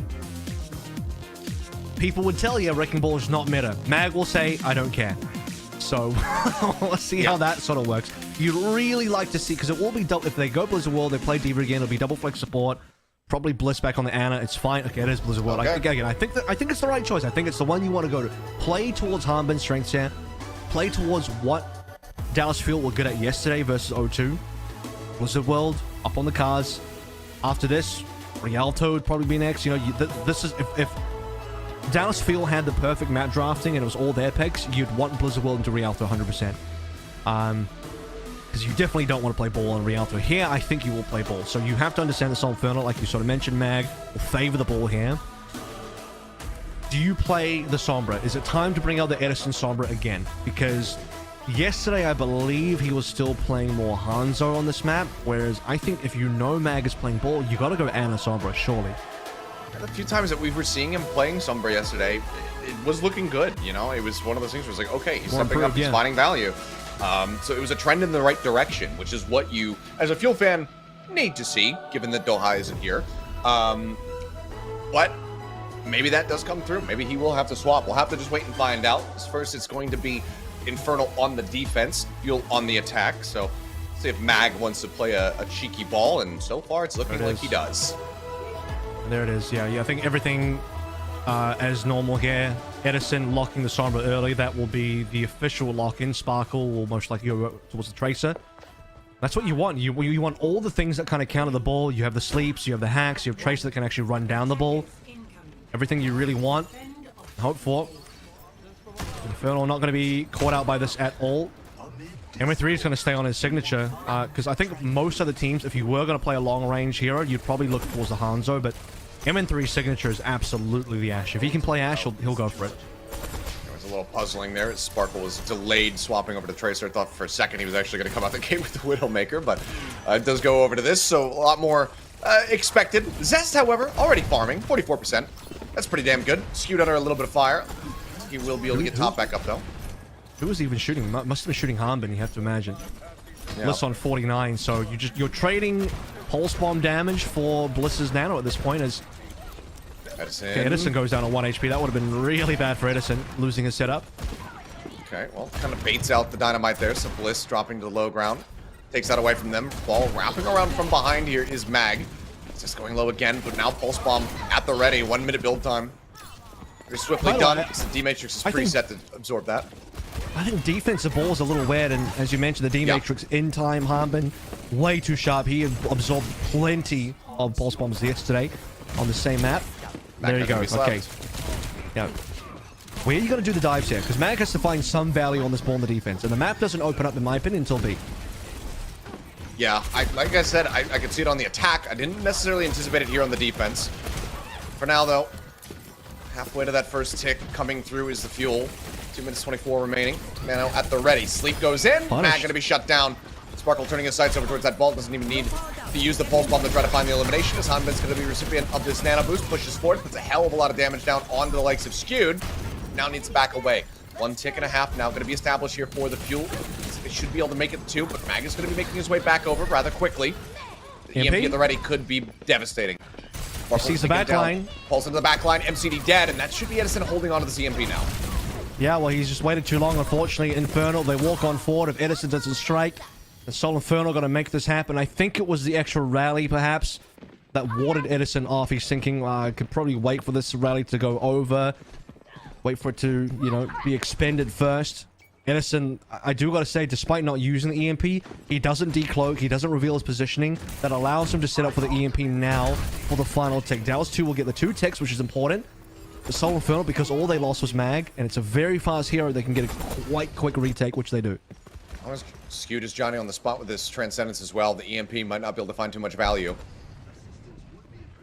Just wait and see, but now there's a bomb. The minefield about to be online as well for some further delay and clear out the point. He needs this corner. This corner where the 2 supports and M3 out, that's where he's got EMP. And Fixer is very heavily spy checking around him because he's just swinging that that makes around. Waiting for it. Sends it out. Transcendence is on point. And that miss? I think it might have hit. Mag got caught. I think it would have hit Skewed. But then he just used the trance, so it doesn't matter. Either way, we get through one of the ultimates. There's still 4 more to try to chew through. A pulse bomb and a minefield. See if they can get it done. Nano again invested on the Han, but he charges up onto the high ground. Picks up. Trying to deal with Edison in the back line. MN3 going to be hounded down, but says get the pulse across. Does manage to find Bliss.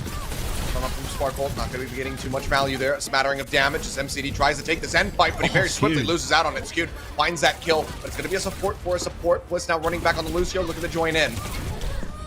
Nearly there. Really important 2-piece there.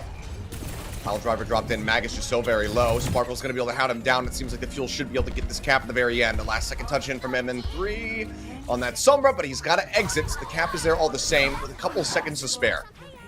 Yeah, Mag coming in and getting taken down by Sparkle. That was the final contest possible. Sparkle with 3.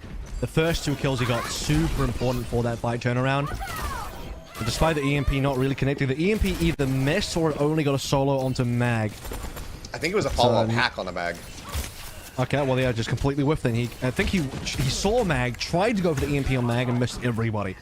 So all of that waiting, unfortunately, the EMP is not going to be the winning play. Thankfully for the rest of the Dallas field, Armbin and Sparkle were able to get the frags required. M3, by the way, he only wanted to be on Sombra for the retake, and now he opts towards the Hanzo, which is probably a little bit of a safer pick. He likes the Ashe, but Hanzo is definitely more meta. Yeah. Sparkle for now. He's trying to break his way out of the side rooms. That's going to be hacked, but pops the recall. Doesn't take him very far. Still operating here on the cart. And even with that Orb of Harmony, MCD is going to be able to get the damage through with the help of the Discord. If they do take him down, the cart can continue to advance. I haven't seen Mag for a hot minute. Not sure what he's been setting up. He needs Zest as well. This is the problem with this kind of dive as well. You have no Sombra, so... Okay, MN3 only wanted the Sombra for the retake, but if you really want the dives to be good, a 3-man dive is better than a 2-man dive. Fixer himself now trying to dive into the back line. So this finds Bliss, MCD as well. Just getting juggled around. The rally gets popped. They manage to find the supports off on the side. Cart still inched forward there by Sparkle. Gets a little bit of extra distance before going down on the back end of the fight. But a rally and a pulse for a fight win. Dallas Fuel nearly having 4. Should be able to break through once again. That positioning is okay for the payload. We'll start moving backwards, but for now it's okay because it opens up the map. Dallas Fuel can start looking towards high ground plays. Edison doing some advanced scouting here. It's going to be a long dive, though. Skewed is playing so far back that if Dallas Fuel want to really engage on this EMP, it's going to be a bit of rotation. Losing Bliss means that... Can they even really afford the reset? I mean, there's 35 seconds left, dude. It's a tough reset. It's going to have to be a bit of a Hail Mary here in the last few seconds. As MN3 as well, just trying to spy check as best as possible since the recon didn't find too much of anything. Does find Edison there for a brief moment. Yeah, that's right. Force him Edison, back. I think Edison translocated. So he's lost his setup a little bit. Oh my god, dude. How is this happening? Oh, that is a catastrophe. That's a Transcendence now gone. Hanbin, we've seen him throw some Hail Mary, double kill self-destructs in the past at this very point. Can he do it again? But now they're down Sparkle as well.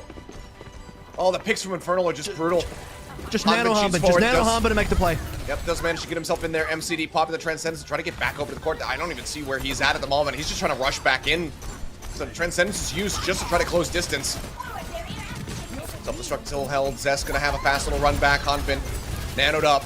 Looking for fix-up. He raises the shield. He keeps himself safe. Edison, again, having to jump out. Hanbin still holds the ult. The Dragon Strike rolls across. They know that MCD's down to a sliver. Hanbin broken out of the mech. Sparkle trying to keep Mag at bay. Self-destruct not going to be able to find anything, and they get zoned back away as the Baby Diva gets taken down. Sparkle not quite there. Gets him in 3, but it's not going to be the cap on B, so no extra minute and a half. That's the hold, and that's the Infernal getting themselves a win condition. Touch wouldn't have mattered there. 3v5, no tank alive, one of your supports down. I do not really see a world for Fuel to come back there at all. Spawn advantage heavily in favor of the Soul Infernal as well. At least they get some extra distance. Look, the one small silver lining, and this is like the world's worst silver lining, unfortunately, as Zest gets a free kill to Sparkle there with the stun and fixes rally. But anyway, back to the point I was trying to make. The only small silver lining there is the fact that with the nano boost on a Hanbin, they got a little bit of extra payload push. And why that matters is because when they defend B themselves, Dallas Fuel that is, they can at least defend further towards their own spawn if things go awry. And while that's a slightly winnable position, at least more so than what they would have had, but again, like I said, it does feel like the world's worst silver lining. It counts for something, but it does feel pretty rough. Matt, 3 kills in a row, Seth. 3 kills in a row, individually. It was Bliss, then MCD, and then Sparkle. All 1-by-1 falling in the last 30 seconds. You're trying to set up for a fight. Edison's trying to set up for an EMP. And Dallas Fuel lost 3 individual members 1-by-1 before a fight even started. This can't happen. It's just so devastatingly brutal. This looks like Zest going to try to go for the opening pot shot. Vixo will set him up with the Life Weaver. Up we go. Not much to see other than Hanbin with the D-Matrix. Even pulls him back in. Hey, Life Weaver gameplay. Woo! Anyway, back to brass tacks. Mac, not on the ball like we might have suspected. Runs it for the whole defense, but now he's coming out with a Ramacho. I think just kind of putting the Dallas Fuel on edge. Attacker side advantage, you can do what you want. I actually think the ball is probably better for B, but I actually think it's okay on A as well, so maybe you're right here. Ram is slightly weaker on B. We'll see how that transfers over once we get towards that point. Soul Infernal will have to lock this first one down, though. If you want to knock some supports off this high ground, it feels like the ball is the best way to do it, but instead it's going to be a death ball from Infernal. Just rushing forward. Vixen leading the charge will be greeted by an anti, so just pull back, but Mag goes rushing forward to try to take his place. Gets slept, Zest goes low, just managed to survive, and Bliss is on an island. Hanbin D-Neck as well. Yeah, this is just absolutely brutal. That should be the cap, or at least a hell of a lot of it coming in. Sparkle as well down on the back end. It's all just falling apart right now for the Fuel. MN3 fighting 2 on the back end, and that's going to be a cap, but a 2.5 minute bump up. They sent Dallas Fuel into the 4 wins as Hanbin will not match the rematch. Let's have a ram off. As Dallas Fuel, okay, they lose the high ground. They can't hold it versus a full long rotation from the Soul Infernal. Understandable. But as they fall to the low ground, first of all, Hanbin gets slept. And then MCD and Bliss go in different directions. Bliss, I believe, goes to Naxxramas, and MCD goes towards the Soul Infernal spawn, and as MCD just gets ripped apart by Zest. Hanbin then trying to save Bliss inside Naxxramas, gets himself demagged, and it's all over from there. I didn't see where MN3 was. I believe he was up on top of the tanks. It does end up getting taken down. Slight reprieve, you know but why? a fast run back all the same. Because siege tanks, they can't fire in melee range. True. They can only shoot long range, not melee. Well, there you go. So like one StarCraft back Zergling will take it down. Yep. Any StarCrafters out there? Who knows? Micro wasn't good. MN3, though, straight back into the action. Got some swift revenge on the Sparkle. Taking him down with a nice little headshot. Dragon Strike let loose. Hanbin, nowhere to go. Arms raised, just kind of dead. What? How did Edison die to that? Okay, I'm Where sorry. was Edison? Can I get a replay of that? Now, here's the problem with Edison dying there. He's setting up for EMP, and if you lose your setup now, there's so your many. EMP suffers because you have to make another rotation while Soul Infernal are pushing payload to the end. Can they touch? I mean, Hanbin gets shield bashed. They No, can't he got touch. stunned. They Hanbin cannot got touch. They pop the rally. Fixes says no access for you. The EMP, it arrives at the very end. Oh my god. It is a disaster. Oh my god. How does Edison die to the dragon? and then Harmon gets stunned by the rally from Fixer, and that's it. That is it. Yeah. It's all she Look, wrote. Hanbin, you know what? Unlucky. You're forced onto the Winston. You get shield bash. You can't touch. Understandable. Out of your hands. Oh man. How in the hell does that Dragon Strike find that kill? Unless, Did he translocate back into it? Yeah, it's got to be. Unless, like, the Dragon Strike just happens to go over the translocate and Edison translocates into it. I don't know. I can't explain it. Here's something else I can't explain. How Skewed ends the entire map deathless. That's right, Skewed. No deaths. On both defense and offense. And Soul lost fights. It's not like Soul won every single fight. They lost fights, but Skewed never died. That's crazy. Unreal. And Fixer only died once. So the support duo, 2 of them only died once. Fixer, that's it. Well, what a bizarre way to end up with a 2-0 lead here for the side of the Soul Infernal. Blizzard World has been taken away from the Dallas Fuel. That has kind of been Old Faithful for them so far here this season. But today, not to be. Infernal doing their homework, getting their study in, and also just hitting some absolutely insane shots. MN3 setting them up for that defense on B. But all the same, the lead is there. 2-0 start here for the side of the Infernal. It's a map pick once again for the Dallas Fuel. Can they get that win as we get ready to go to Escort? That is the question, and that's what we're going to find out and answer when we come back from the break.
All right, we're back. Took a moment to shake off everything that we just saw in Blizzard World and focus back up as we go into map number 3. That's what we're hoping the Fuel has done as well. After a very bizarre set of circumstances led to them losing on their map pick there on Hybrid. So now they once again have their choice as we move forward into Escort. We'll see what they decide to pick and whether or not they're going to be able to pilot that to success. And like I said earlier today, that Dallas Fuel would like to have all the maps go in their favor in terms of map choice, and they are going to get that, but not in the way they want, because, well, if you're getting all the maps that you are choosing, it means you're losing. It means if you lose this, you'll have to be down 3-0 in a reverse sweep scenario, giving Soul Infernal the match point. And listen, this Dallas Fuel squad already lost 3-1 to the Soul Infernal in the upper bracket. At least they took a map back then. What map did they take? I'm going to take a look real quick. It was King's Row. No King's Row online anymore. We have Escort now. And I'll just reveal it quickly. It's not going to be Rialto. I thought it might be Rialto, and it's not going to be Rialto. And I think the reason it's not going to be Rialto, if I was to delve into the mind palace of the Dallas Fuel coaching staff, which I think is just Rush, as we head into what will be Shambali instead, the reason will be is that I think Dallas, they're thinking the Diva comps might not be the answer, because if you go Rialto, it's going to be another Diva comp. And while that did look good yesterday, it's not the answer today. The answer today, at least the one that hasn't been fully explored for the Dallas Fuel, is to go the Lucio comp. Play some Brawl. Play some Ryan, play some Ram. Yep, I said Ryan, because Harbin's played a little bit of Ryan already, but most likely he'll play the Ram instead. I saw the Ryan bin yesterday. It's the only card they have left to play. Their hand is being emptied out, and the one final card in that hand is the Rush. Rush's Rush. Yeah. And, I mean, we have seen it with, you know, immense success on this map in particular. We can, you know, kind of anticipate that it's going to be this forward hold coming through from whichever team is going to be starting on the defense, which I believe is Infernal. So we'll be once again Fuel on the attack, and they need to be able to break through that forward hold if it does come through very quickly to set themselves up. As you mentioned, the King's Row, if you recall, was actually that cheeky back cap that they had when everybody was distracted off, you know, playing inside of the butcher shop, and then we managed to push the cart through to keep the map win. Was that versus Spark or Infernal? Because I know they did that versus Spark. I can't remember how they won versus Infernal. Maybe right. I'm mixing them up. I feel like I'm pretty sure it was Infernal that they did it, but maybe I'm wrong. Okay. They definitely did it versus Spark. Maybe they did it versus Infernal. Some of it all blends together. Yeah, that's true. The season is all... Mag is on Doom. All becoming one. He do be on Doom. This is a choice. Now, you were saying that maybe they were going to go for a spawn camp, and I was thinking, okay, maybe Mag will play Ryan then. And now that they know it's Dive, and now they know it's Doom, it's going to go the Diva swaps. I still think they could have remained on the Ram. I don't know that they had to go towards this comp. Yep. But... okay, I think they're playing a little bit into the hands of the Soul Infernal here. Okay. I'm personally not a fan of the Doom. Good dive. Great setup. Edison gets the call, gets the spot. Fixer gets taken down. Hammond going to be hacked and antied, but goes up over the wall, keeps himself safe, breaking line of sight. Card, however, going to be free to push up. So, no more Kariko. Brig time, because I know they're up against Dive now. M3 at least getting some decent ult charge. This is just free push though. This is what Dallas Fuel want. Bit of a load time on the payload. M3 can't get the hack completed. He doesn't. Mag picking up hacks. Hacked out antied. Still managing to stay alive though. Pulls back around the corner. Again, sports space that has to be given up here by the Infernal, because they don't have that brawl to just really stay on the card. And Mag's just going to get bullied out. Every single fight's going to be diving into a sleep dart, a Byronade, a hack. Yeah. Everything that Doom can't really play into. An MCD if you're M3. Yep. The 3-litter players taking out the other 3-litter players. Oh, Skew taking a really far forward position there. He will get taken down. So Stethos on the last map dies right here alongside Fix-Up. Success with the pulse bomb committed. Does manage to find Bliss, but Mag is going to fall, and surely we should be able to expect a swap as they get ready to cap here onto A. Well, Mag's got to come back quickly, so what can he really swap to? Doom is probably the fastest character, unless they give up the cap, which they might do now, unless Zest can make some sort of magic happen, but he doesn't have a pulse bomb. He's just doing the solo. And he's done enough. He's done enough to give Mag time. Rejoin has come in. They do have an nano, and it's going to go out over to Mag right as the EMP strikes. M3 uses his as a follow-up to Edison's and picks it with a whip shot. Will be able to take him down. Anti on the 2, forces Hanbin back, can't play forward. Sparkles off on the flank, pulse bomb at the ready. Meteor strike up into the air, straight back down. Shield gets raised. Zest gets the better of Sparkle, though. I mean, from behind, now finds MCD, finds Bliss. And it is just a field day for Zest. Does he get the Baby Diva as well? We'll have to just wait and see, because they're going to leave him out to his own devices for the time being. Maybe even just send him back to the spawn room, because there's nowhere for him to reset. But eventually MN3 will claim him. I guess Zest he's just different. Yeah, I mean, I didn't expect the Zest 3K to come on through. The dude solo stalls the payload long enough for Mag to reach it. And the Soul Infernal actually get a full-on recontest. And with that, both EMPs deployed. Nano deployed on top of Mag. And with Mag buying space, Zest goes off. And that's enough for Soul Infernal to hold on to the point. I thought that was going to be capped. I was thinking there's just no way Soul Infernal might even have to give up the cap. Zest says no. Yeah, it seemed like it was done and dusted, but miraculously managed to fight back. Sparkle stunned up there for a brief little moment. Stick goes in. He does get it behind the shield, so Fix is going to be taken out. And Hanbin gets yet another eat on Zest Pulse. Found the first one there on Blizzard World now. A second to add in for the accolades of the match. Push going to be resumed. Zest taken down, so that clutch hero now removed from the equation. This should be the Fuel getting themselves over the line to A. Finally, yep, that will manage to happen.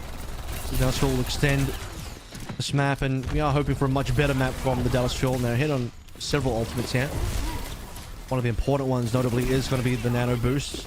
Edison is also catching up to MN3, and I think both will have the EMP around the same time again. Will make for some interesting moments to play through. MN3 definitely needs to go for the setup earlier, because he's got his now. Fix a hack, but the peel is there. They force Sparkle to recall. Able to keep that Brigida alive into the fight. So here we go. Spy games are on. Both EMPs. At the ready, goes for Scoot into the back line. Sparkle arrives. They find the kill before the Nano can come online as well. Good elimination found here. And that he is, and Mag gets slept, and he's going to be taken down. Good efficiency coming through here from the side of the Fuel. Sparkle does die, but they set up for Pixie to die, so they can go ahead and continue pushing.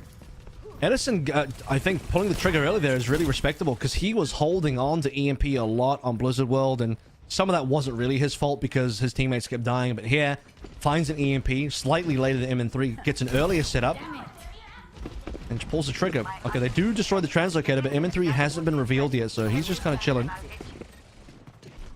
There's another. Sees both the supports. Times it, goes for the strike, catches 3. The anti is beautiful, but they need the follow-up damage, and MCD is actually going to find Zest.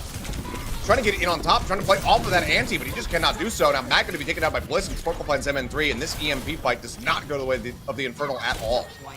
There's no focus damage. I mean, look at where MN3 put his damage after EMP came down. Hits 3. MC, I believe Harmon wasn't a part of the original EMP, but he flies in time, catches the EMP anyway, eats a Bionade, and if they all just focus damage on Harmon, he would have been dead. But Harmon survived with his mech for way too long. So it was a lack of damage focus from Soul Infernal as 3 low members, but no kills for a while. Lobbing on the pulse, not going to find anything. Bliss now popping the rally to try to keep everybody else alive, and he's actually leading the charge, rushing forward. Stick onto the shield, not going to find that kill. Mag gets MCD, gets anti, pops the primals, now right back into the fight, looking for a little bit more. Beating and battering Bliss, who's now out on an island. He's going to be sent, not quite off the side of the mountain, dead before he could. It's Edison as well, trying to stay alive, trying to trade some damage back and get that next EMP ready to go, just 26% away. But for now, Infernal will find some stability. Cart locked in place in front of B with 40 seconds remaining. And Hanbin now going over towards the Ram. And yeah, you're not going to find it all here. Got to be careful about MCD surviving, but the defense there will retain his life. Edison's EMP, the only saving grace, the only thing that I think can bail out the Dallas Fuel in this final fight, and just under 30 seconds will be enough to find the EMP. He's going to need to be able to once again find the perfect location, get it going. This is good. This is what you want to see. Edison can't afford to be too patient here, but he is revealed. That's not good. He catches 2. Zest, the first one focused. Nemesis form, guns him down. Sparkle, however, going to be dead on the back of MN3's EMP as well. A fairly even fight, just the tracers out of the equation. Just going to have a slightly faster rejoin, 16% away from that next pulse bomb. And Nano, as you say, 11% off, but Hanbin getting taken so low, the anti will expire. He manages to stay alive, the arms come up, the Nano goes out. Now just before target, Mad, beaten, battered, goes up onto the high ground, tries to stay safe. Follow-up hack, the shield comes in. Bliss going to be anti, out goes lower and lower, and Mag eventually does manage to find that elimination. Pulse from Zest, goes wide, doesn't find anything, but now it's going to be skewed. We'll have that Nano at the ready. Lobs in the nade, finds Edison, forces him back. 3.48 meters left to go. The Nano goes across. Mag gonna be the recipient. Stick comes in. Fix gonna be taken down. The Annihilation able to find that kill. They need a little bit more though to try to get themselves across the line. Zest falling lower and lower. Hanbin again antied out. He tries to swing the corner to take down the Tracer, but he just cannot do it. And much like Blizzard World, the cart will rest just in front of point B.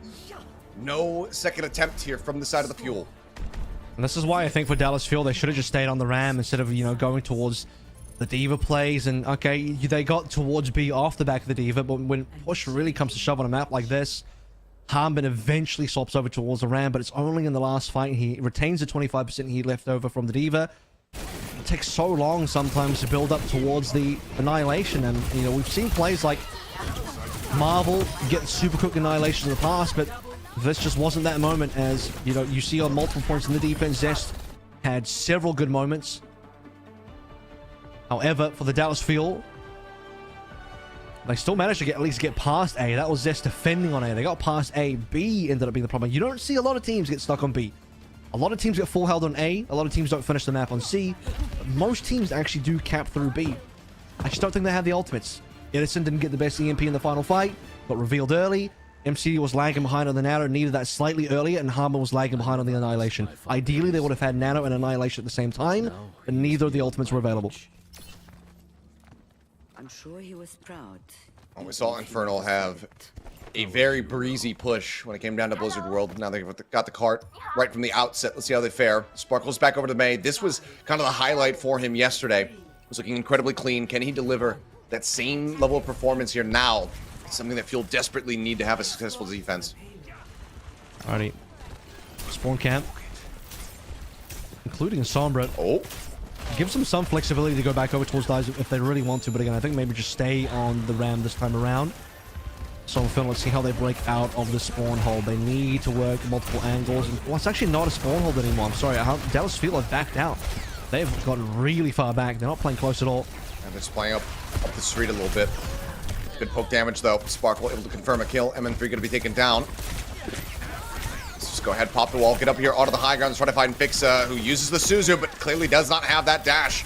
Can't get his way out to safety, so Zest as well off-screen going to be taken out by MCD. And now they can go ahead and regain some ground, push up towards the spawn. Really important sniping by Sparkle there to take down MN3 early.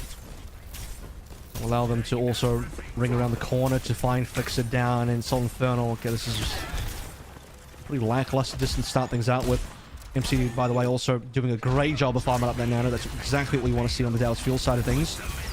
Skewed, trying to race MCD on the other hand. And it's DPS Bliss coming through. I mean, he's back over to the Lucio so he can frag. He gets that kill. Zest going to be shut down for the delaying that pulse bomb, which very slow building compared to what we saw from him before. Fixa as well, going to be swapping the match. 3 swaps. Wow, 3 swaps. Which means 3 ultimates reset.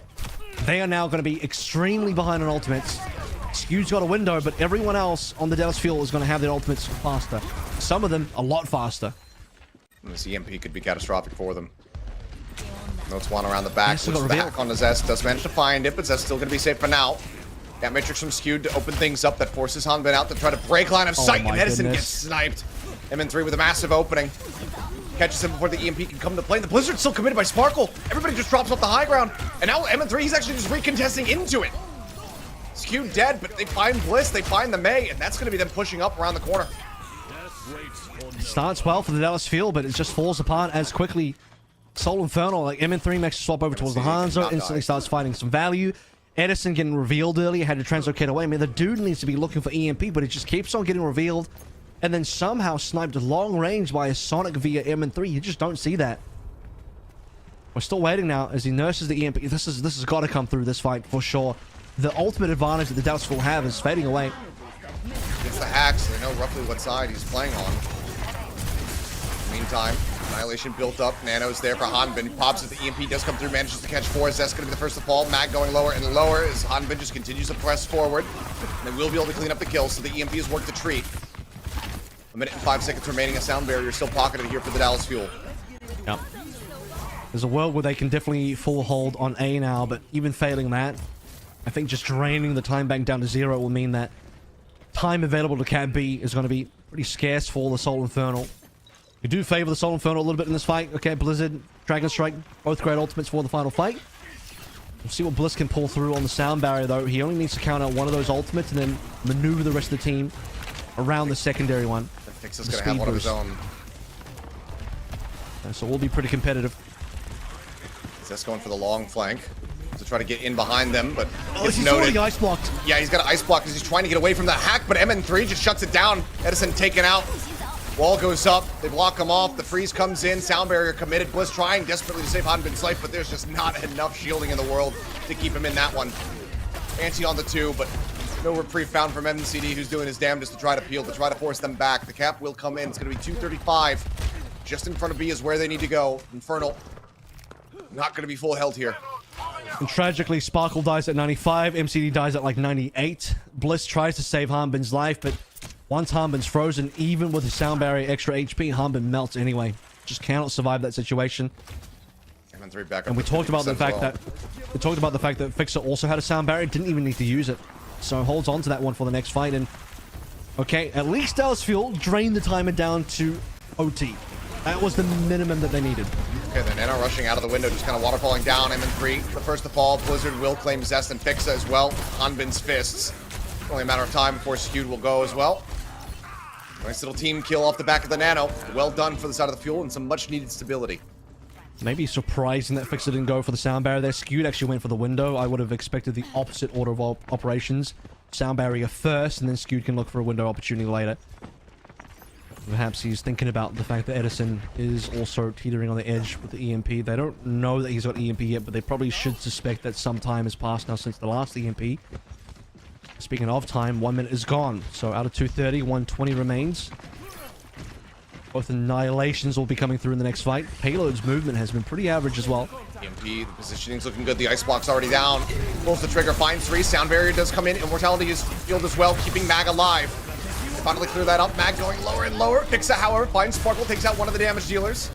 And they manage to sustain Mag back up. Fixa again with another. He's looking for a third. He's trying to get on top of Bliss. He's not quite going to be able to do it. The Annihilation will claim the kill, but Edison's only able to find one. Skewed taken down. Fixa will get his third of the fight. And the push can now continue. 45 seconds remaining for the side of the Infernal on this one. Fuel, they will have a recontest, but it's going to be a neutral fight on both sides until Zest gets his Blizzard. I don't even think Mag needed to use the Annihilations. He could have held that for this fight as well. Here we go, touch. They have to. Yeah, Hanbin should get in time. The wall is pretty good as well. Tries to zone them Waiting back. for Blizzard. Hanbin staying alive. The Blizzard now online. Mag down to his sliver. Blizzard still going to be committed. MCD able to find that first kill, but now Hanbin going to be broken down. It's going to be trade out on these tanks, and MN3 goes absolutely nuclear. Finds 3, gets both the supports, gets the 4th. Does he find the 5th? They're going to wait for the ice block. The wall comes up, and Zest will take it away from him, so not going to be able to get the clean sweep that he was looking for, but Infernal will continue on their merry way, trying to sweep the Fuel under the rug here in this final. A 3-0 start with seemingly no map choice is enough to bail them out. The Infernal are just that much more clutch. I mean, you can see it on Hanbin's face, man. Dejection. It's a tough game. It is a tough match. Going to the last fight there, Hanbin, not a lot he could do, just instantly frozen up. 2 fights, you feel like Hanbin just couldn't really pull the trigger on anything, and nothing's working. We talked about the fact that, okay, what was working for the Fuel yesterday? D.Va. D.Va was probably the name of the game. And multiple times now, D.Va has not been enough. The Ram is now not enough. Dive isn't working. Brawl isn't working. Dallas Fuel, they're getting points. They can get a couple of fight wins in there, but they're not in a position to win any maps. They can't win enough fights to win a map currently, and this is looking like a 4-0 because Dallas Fuel, like I said, they have 1 card left to play, and that was a brawl, and now that they played that, the hand is empty. The hand is empty, and so is the map score right now for Dallas Fuel. And right here on the precipice are the Infernal. 1 more to give us yet another 4-0 sweep today in the Group B final. To punch their ticket to Mid-Season Madness and join in alongside of the Hangzhou Spark. It is a necessary reverse sweep now that the Fuel are staring down the barrel of. And given what we've seen, I just don't know if it's going to be possible. But it needs to begin right now with this next map pick. Push is going to be coming up. We'll see where they opt to go, whether or not they're going to be able to get that map win. Don't go anywhere. The action's going to continue.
We are back, and the Infernal are now just one map win away from sweeping their way 4-0 through this Group B final matchup and punching the ticket to the mid-season Madness tournament here in South Korea.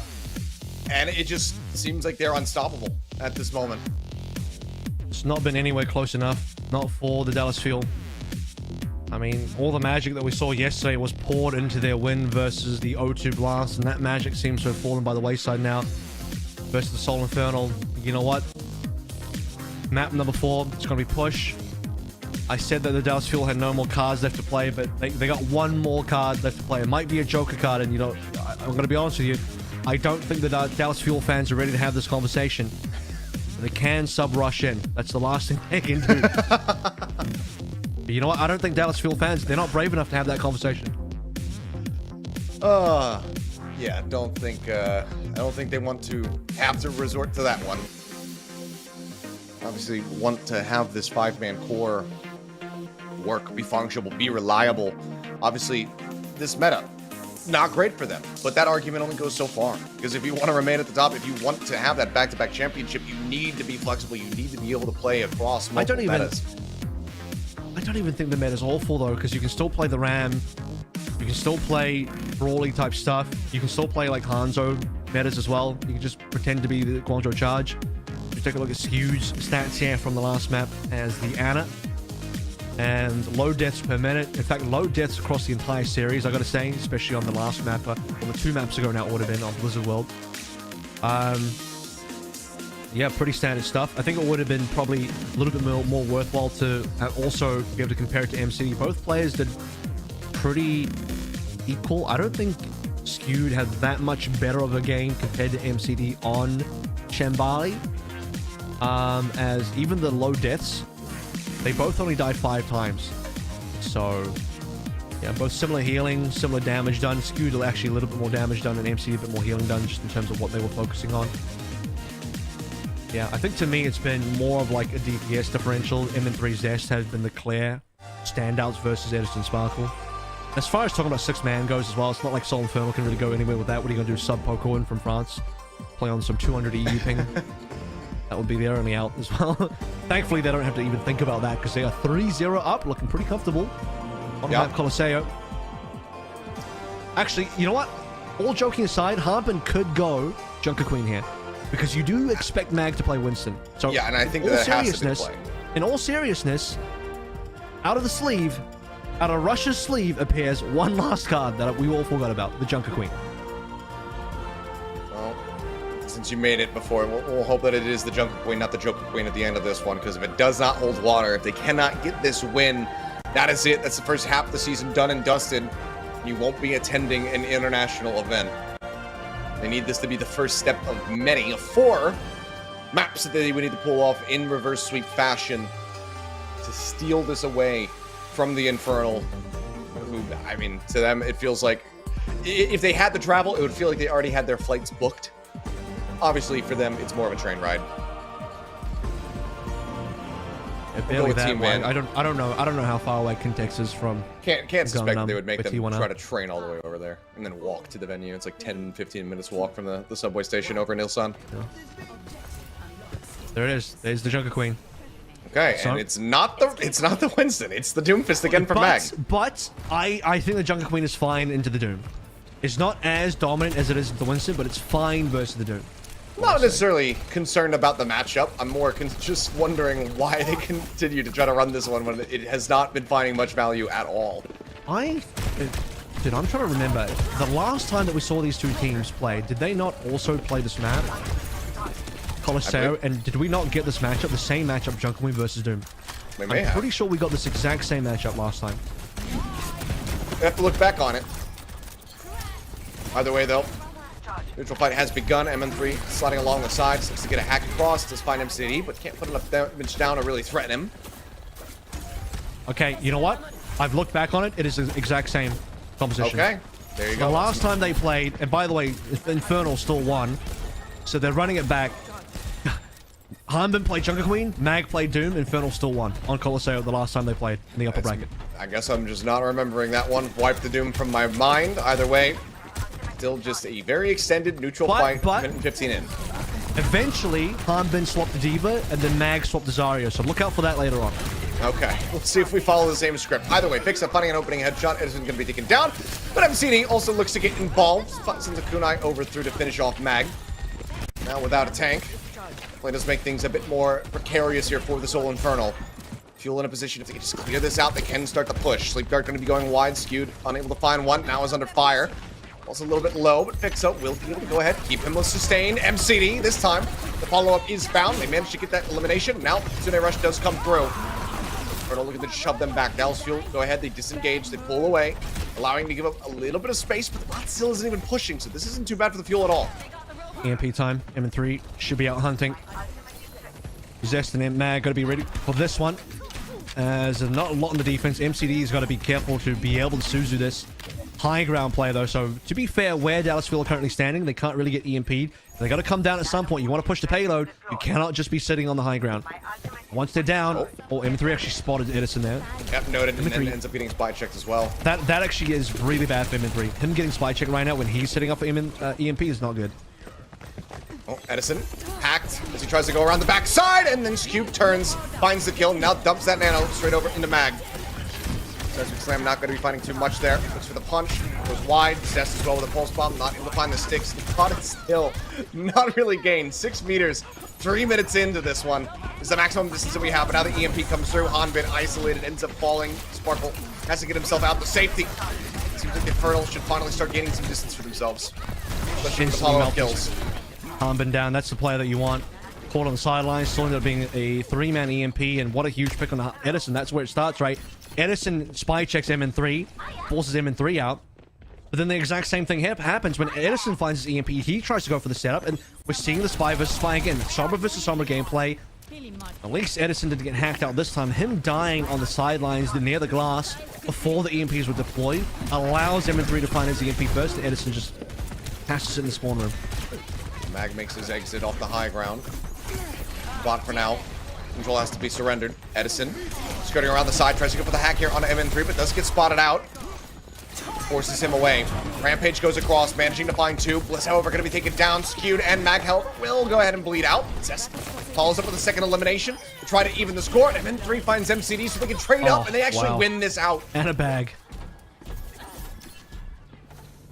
Bag of him and tag him. The Soul Infernal will continue the push. They're not going to cap, so there's not going to be enough time here to cap, and they're still waiting for respawns. But Zest absolutely, yeah, he outplayed Sparkle there for sure. Still waiting for this Edison EMP. It's been a couple fights now that we expected it.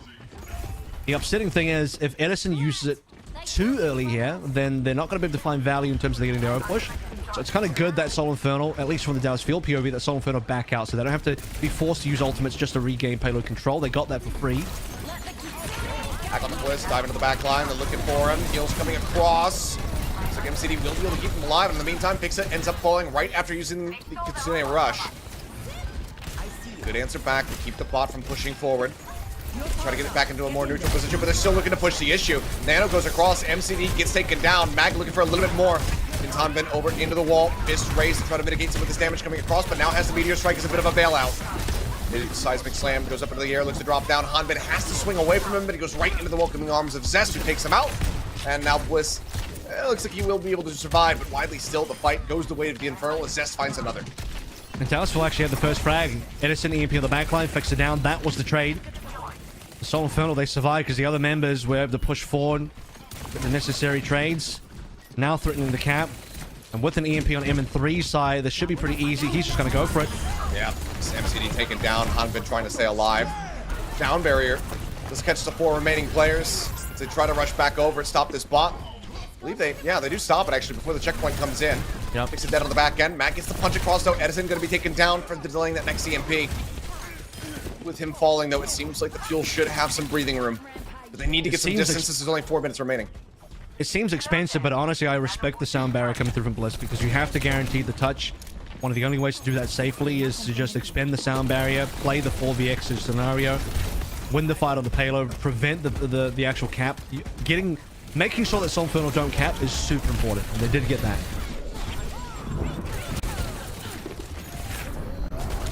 More back into the fight because I lost my microphone for a second there, but hopefully you can hear me now. Hanbin going to be taken down. Edison as well. eliminated as the Infernal look to just go ahead and keep this bot locked on the Dallas Fuel side of the map. Pulse Bomb from Sparkle going to be able to find one. Does get a double up, finding Zest, but is that going to be enough for them to win out? Because now he's in a bad spot, has to try to just dash away, but he doesn't have a recall, doesn't have any more blinks. He ends up falling under the pressure. 3 minutes left, roughly 3:30. And there has to be a contest fairly soon. Harbin's back into play. Infernal will give this one up. They're not going to overpush. Not going to push into territory of Dallas Fuel when they have EMP just about online. Harbin sitting on Rampage now. Harbin died in thinking the last fight about 99. Not that he could have used a Rampage in time, but just goes to show how fine the margins are for Dallas Fuel in terms of being able to make a play actually happen. This is one of the better places to use Rampage as well, given how narrow these corridors are. And find value. No sound barrier to try to sustain through the bleeds and the antes. EMP though, first from MN3. MCD gonna be taken out, skewed with a bio nade, able to scoop the kill. Edison still holds on to his own EMP at this point, but do you want to commit it? Just wait and see, but now that Hunbin's out of the mix, you certainly don't. With Mag dying, I think it would still be a bit wanting as Zest is doing what Zest does best. Sealing the bot away, rotating it over to the opposite side of the map. And he'll also make it out alive, you'd imagine? Yeah. Oh my god. Sparkle, no, bro. That hurts. At least Zest didn't teabag him again. You don't need to do it twice. But Sparkle just dives straight into a fistful of pulse rifle, pulse pistols. And the follow-up is too late off the back of the hack, so Zest still gets out scot-free. 4 ults about to be online here for the Infernal.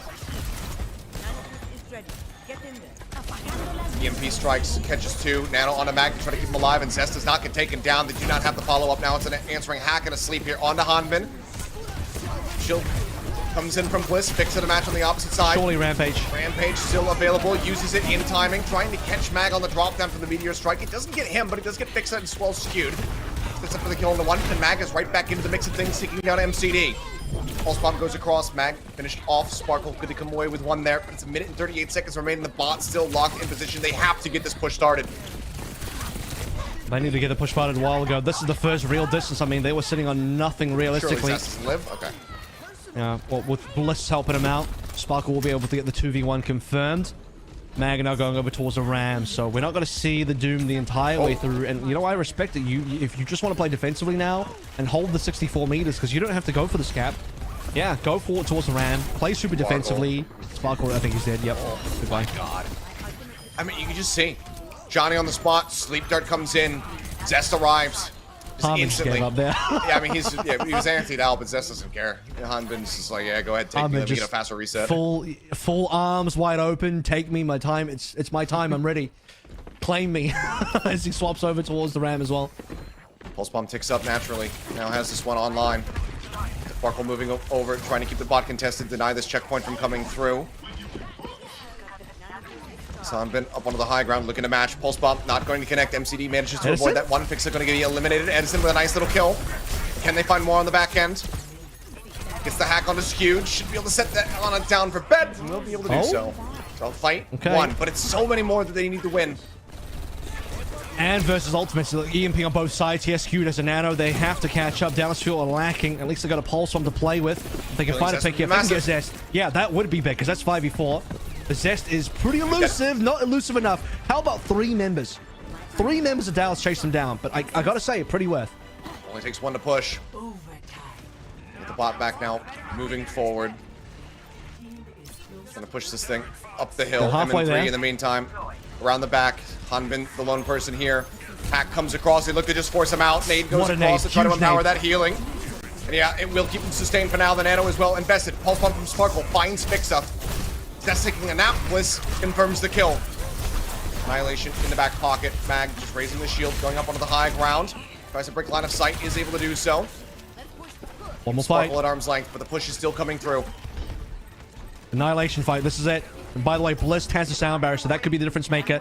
MN3 though, EMP, equal. In terms of difference being made here, he goes for the back line. EMP goes in with the sound barrier, does still come across the anti, buys them a little bit of extra time, but now the Annihilation rolling on either side. Fixa, Mag, both so very low. The kill's not yet confirmed. Skew is out of the fight, so the healing is so very slow. They haven't been able to find it yet, but the bot is still moving forward, and eventually someone has got to drop down to try to keep this thing contested. Zest nearly with the Pulse Bomb. A percentage away, recalls back up here onto the high ground. 3 meters left to Big go. sound Sound barrier. barrier from Fixa. Mag still down low on HP. Pulse bomb goes in, gets the stick. Hanbin taken down. That could be the beginning of the end. We need to see some clutch right now from the side of Sparkle, from the side of Edison, but it's not going to happen. Zest will take him down. Fixa got Bliss, and that's going to be the end of it all. The team will erupt in applause as they know they are now going to be playing on land in front of their home crowd here in Seoul. They get the sweep, a 4-0 victory over the Dallas Fuel. The home team will confirm it. They get to go to the midseason madness. Dallas Field, they tried. They got a really decent win versus O2 Blast yesterday, but the Seoul Infernal are an entirely different beast. Far too difficult to take down. So difficult, in fact, that Dallas Field couldn't take a single map, and Seoul Infernal are just on a different level today. All 5 members playing out of their minds. And Dallas gave it their best. They played every single composition they know, all the different strategies they had in mind. They left it all on the table there, but the Seoul Infernal, they are the best team in the region for a reason.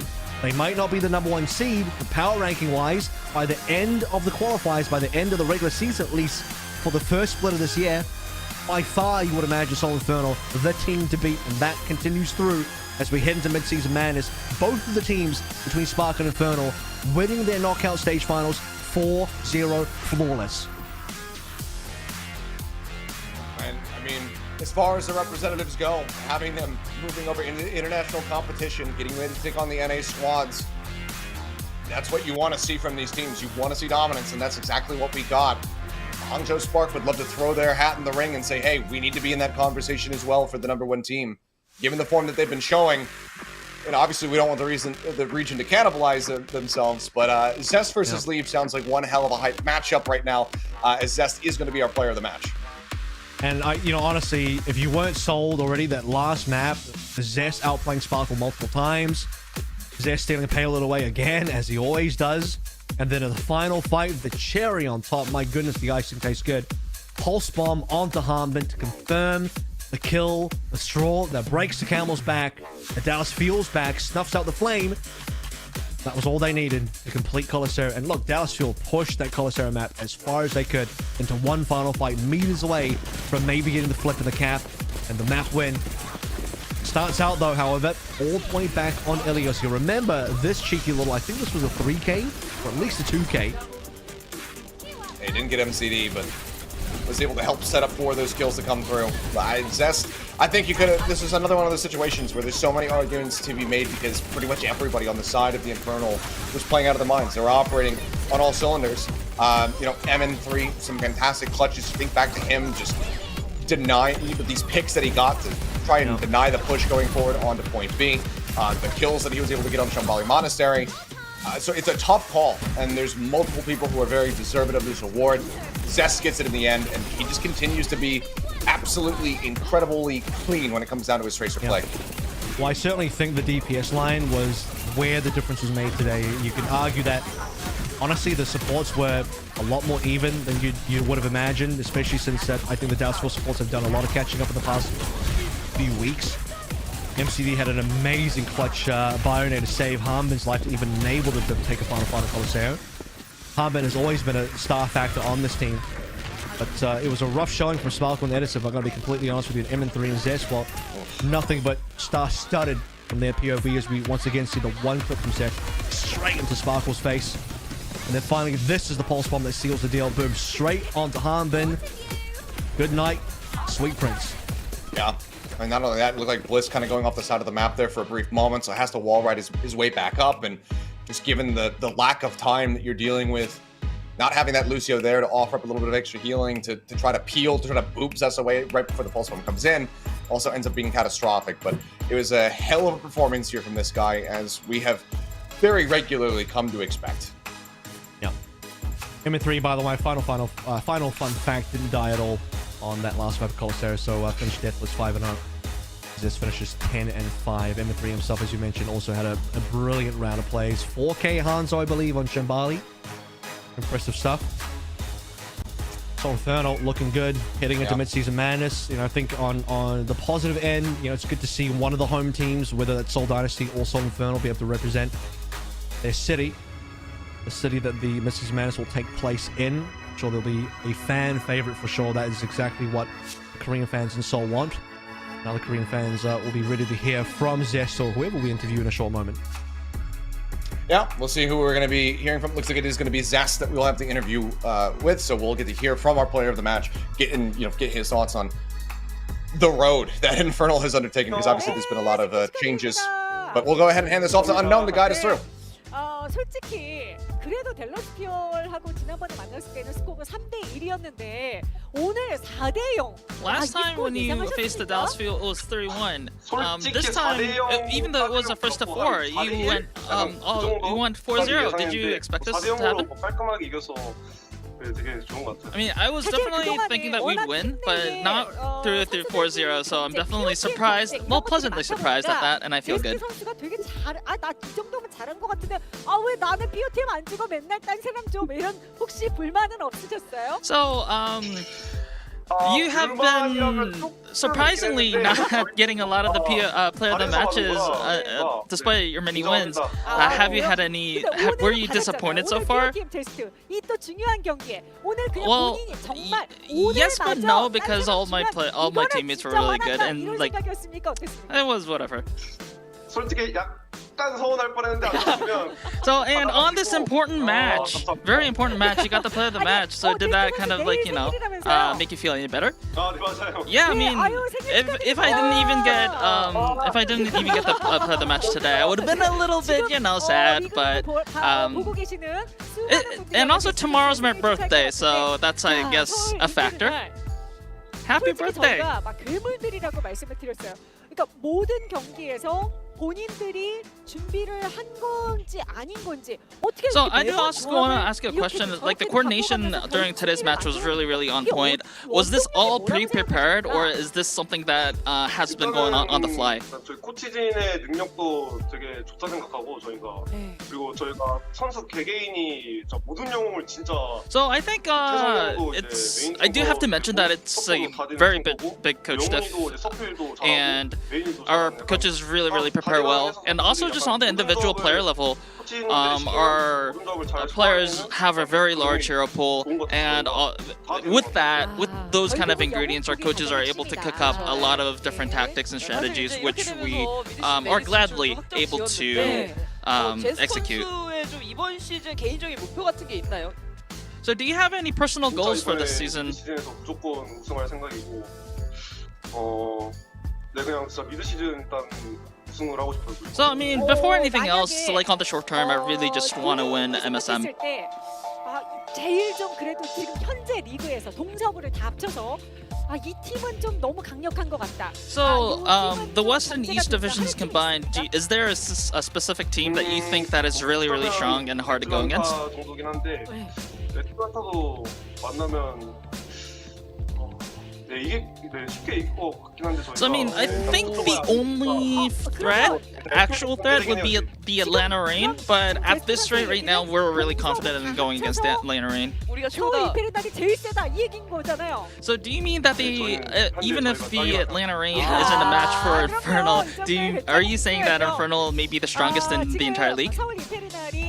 I mean, at this rate, yes.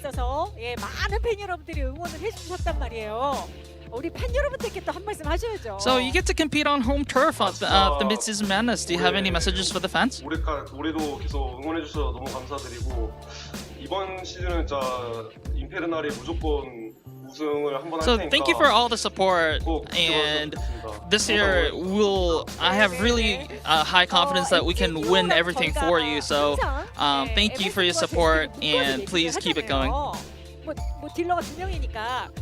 근데 솔직히 누구는 또 뭐 MS3가 더 잘하는 것 같다. So the DPS lineup of Infernal is really scary. If you compare yourself to MN3, who do you think is actually better? 그래도 저희 둘 다 잘한다 생각하고 누가 더 잘하고 그런 건 모르겠고 둘 다. To be honest, like, is there any meaning in comparing the two? MN3 is a really good DPS player. I think I'm an okay DPS player. I think we're really both good players. 약간 좀 MVP를 개인적으로 좀 꼭 받고 싶다 뭐 이런 감정이 있나요? 아니면은 MN3도 잘하니까 MN3가 받아도 좋을 것 같다. 솔직해집시다. So, 우리. like, continuing on the comparison, let's just say if you have the choice to choose if MN3 gets an MVP award or you for the MVP award, who would you, who would you give your blessing to? I guess me, because if you're comparing me to MN3, I would definitely like to have the honors. 사실 지금 게이머로서 너무나 계속해서 승승장구하면서 승리 행진을 이어가고 있단 말이에요. 이럴 때 게이머로서는 가장 행복한 상황이 될 것 같아요. 어떻게 지금 모든 팀 내 분위기 막 So, you and your team are on a very like a high winning streak right now. What's the vibes like in the team house? 이대로만 가면 잘 풀릴 것 같아요. 이대로만. I think, everything's being really constructive. Everyone's being happy, and not just like, we're not always looking at the bright side, but we are also looking at criticisms for our teams and feedback also. So I think if this keeps going on, I think we'll be in a really good spot. 네, 그런 건 없어요. 그래요? 그냥 경기에만 집중하자 이러는군요. So we're mostly just focused on the games and being professional. Like, not a lot of private things going on back the scenes. We're just really focused on our objective and the games. 응원하겠습니다, 제스트 선수. 감사합니다. And thank 다시 you. 한번 생일 축하드리고요. And happy birthday. 바이바이. And that is the interview. Back to you guys. 야, 이렇게 Wow, happy birthday. Well, happy birthday. That's going to be a hell of a celebration because you get to double down for the birthday party as well as qualifying for mid-season madness. It's got to be a damn good feeling. Soul Infernal. It's a day for Overwatch at the end of it all, it would seem, but we have figured out who our representatives are going to be here from the APAC region, which I believe leaves just one more team that is unknown at the moment, as far as who are, as far as all of the participants for MSN is concerned. Speaking of unknown, again, everybody in the chat, make sure you say thanks to Unknown as well as Evelyn for giving us the translations here today. Let's go ahead and see how we got here, starting with Group A. Been a long journey and a lot of fallen teams. Probably the most disappointing team in Group A had to be the Seoul Dynasty. It's got to be said, man. They lost the spark, but then got 3-0'd by Dreamers. But at that stage, to be fair to the Seoul Dynasty, we did not know that Dreamers were going to be the powerhouse that were going to make it all the way to the end of the bracket. Sadly, though, ending their run 0-4. Dallas Fuel, I think, mostly impressed throughout the bracket. Yeah, the loss today hurts, but remember, coming into the knockouts, Dallas Fuel were not looking on top of the world at all. They were struggling a lot in the qualifiers.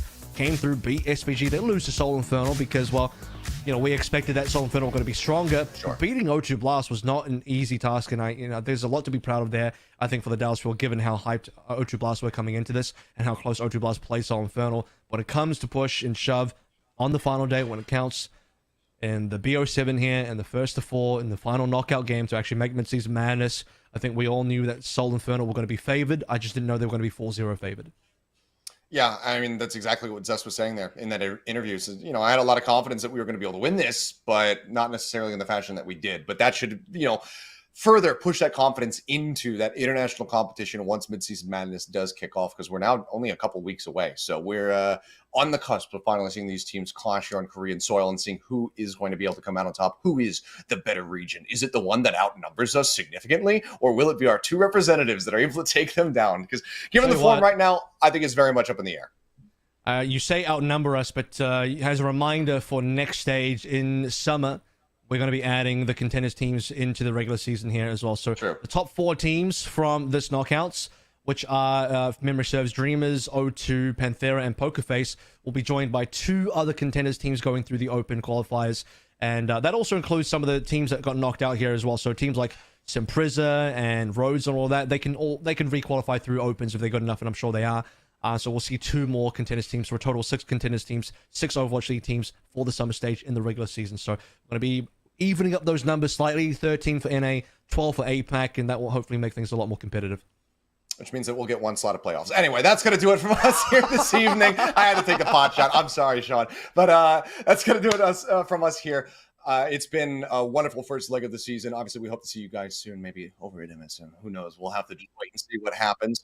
But it has been, unfortunately, a very swift day. We're hoping for some closer series. But again, as far as the representatives go, Yeah. seeing this dominant fashion from the Infernal, from the Hangzhou Spark, I think that has to strike some fear into those teams from NA that are going to be flying over here to try to best them on that home soil. So we'll see what happens when it does roll around. Of course, NA is going to be coming up later, so make sure you guys tune into that, see who the last MSM representative is going to end up being.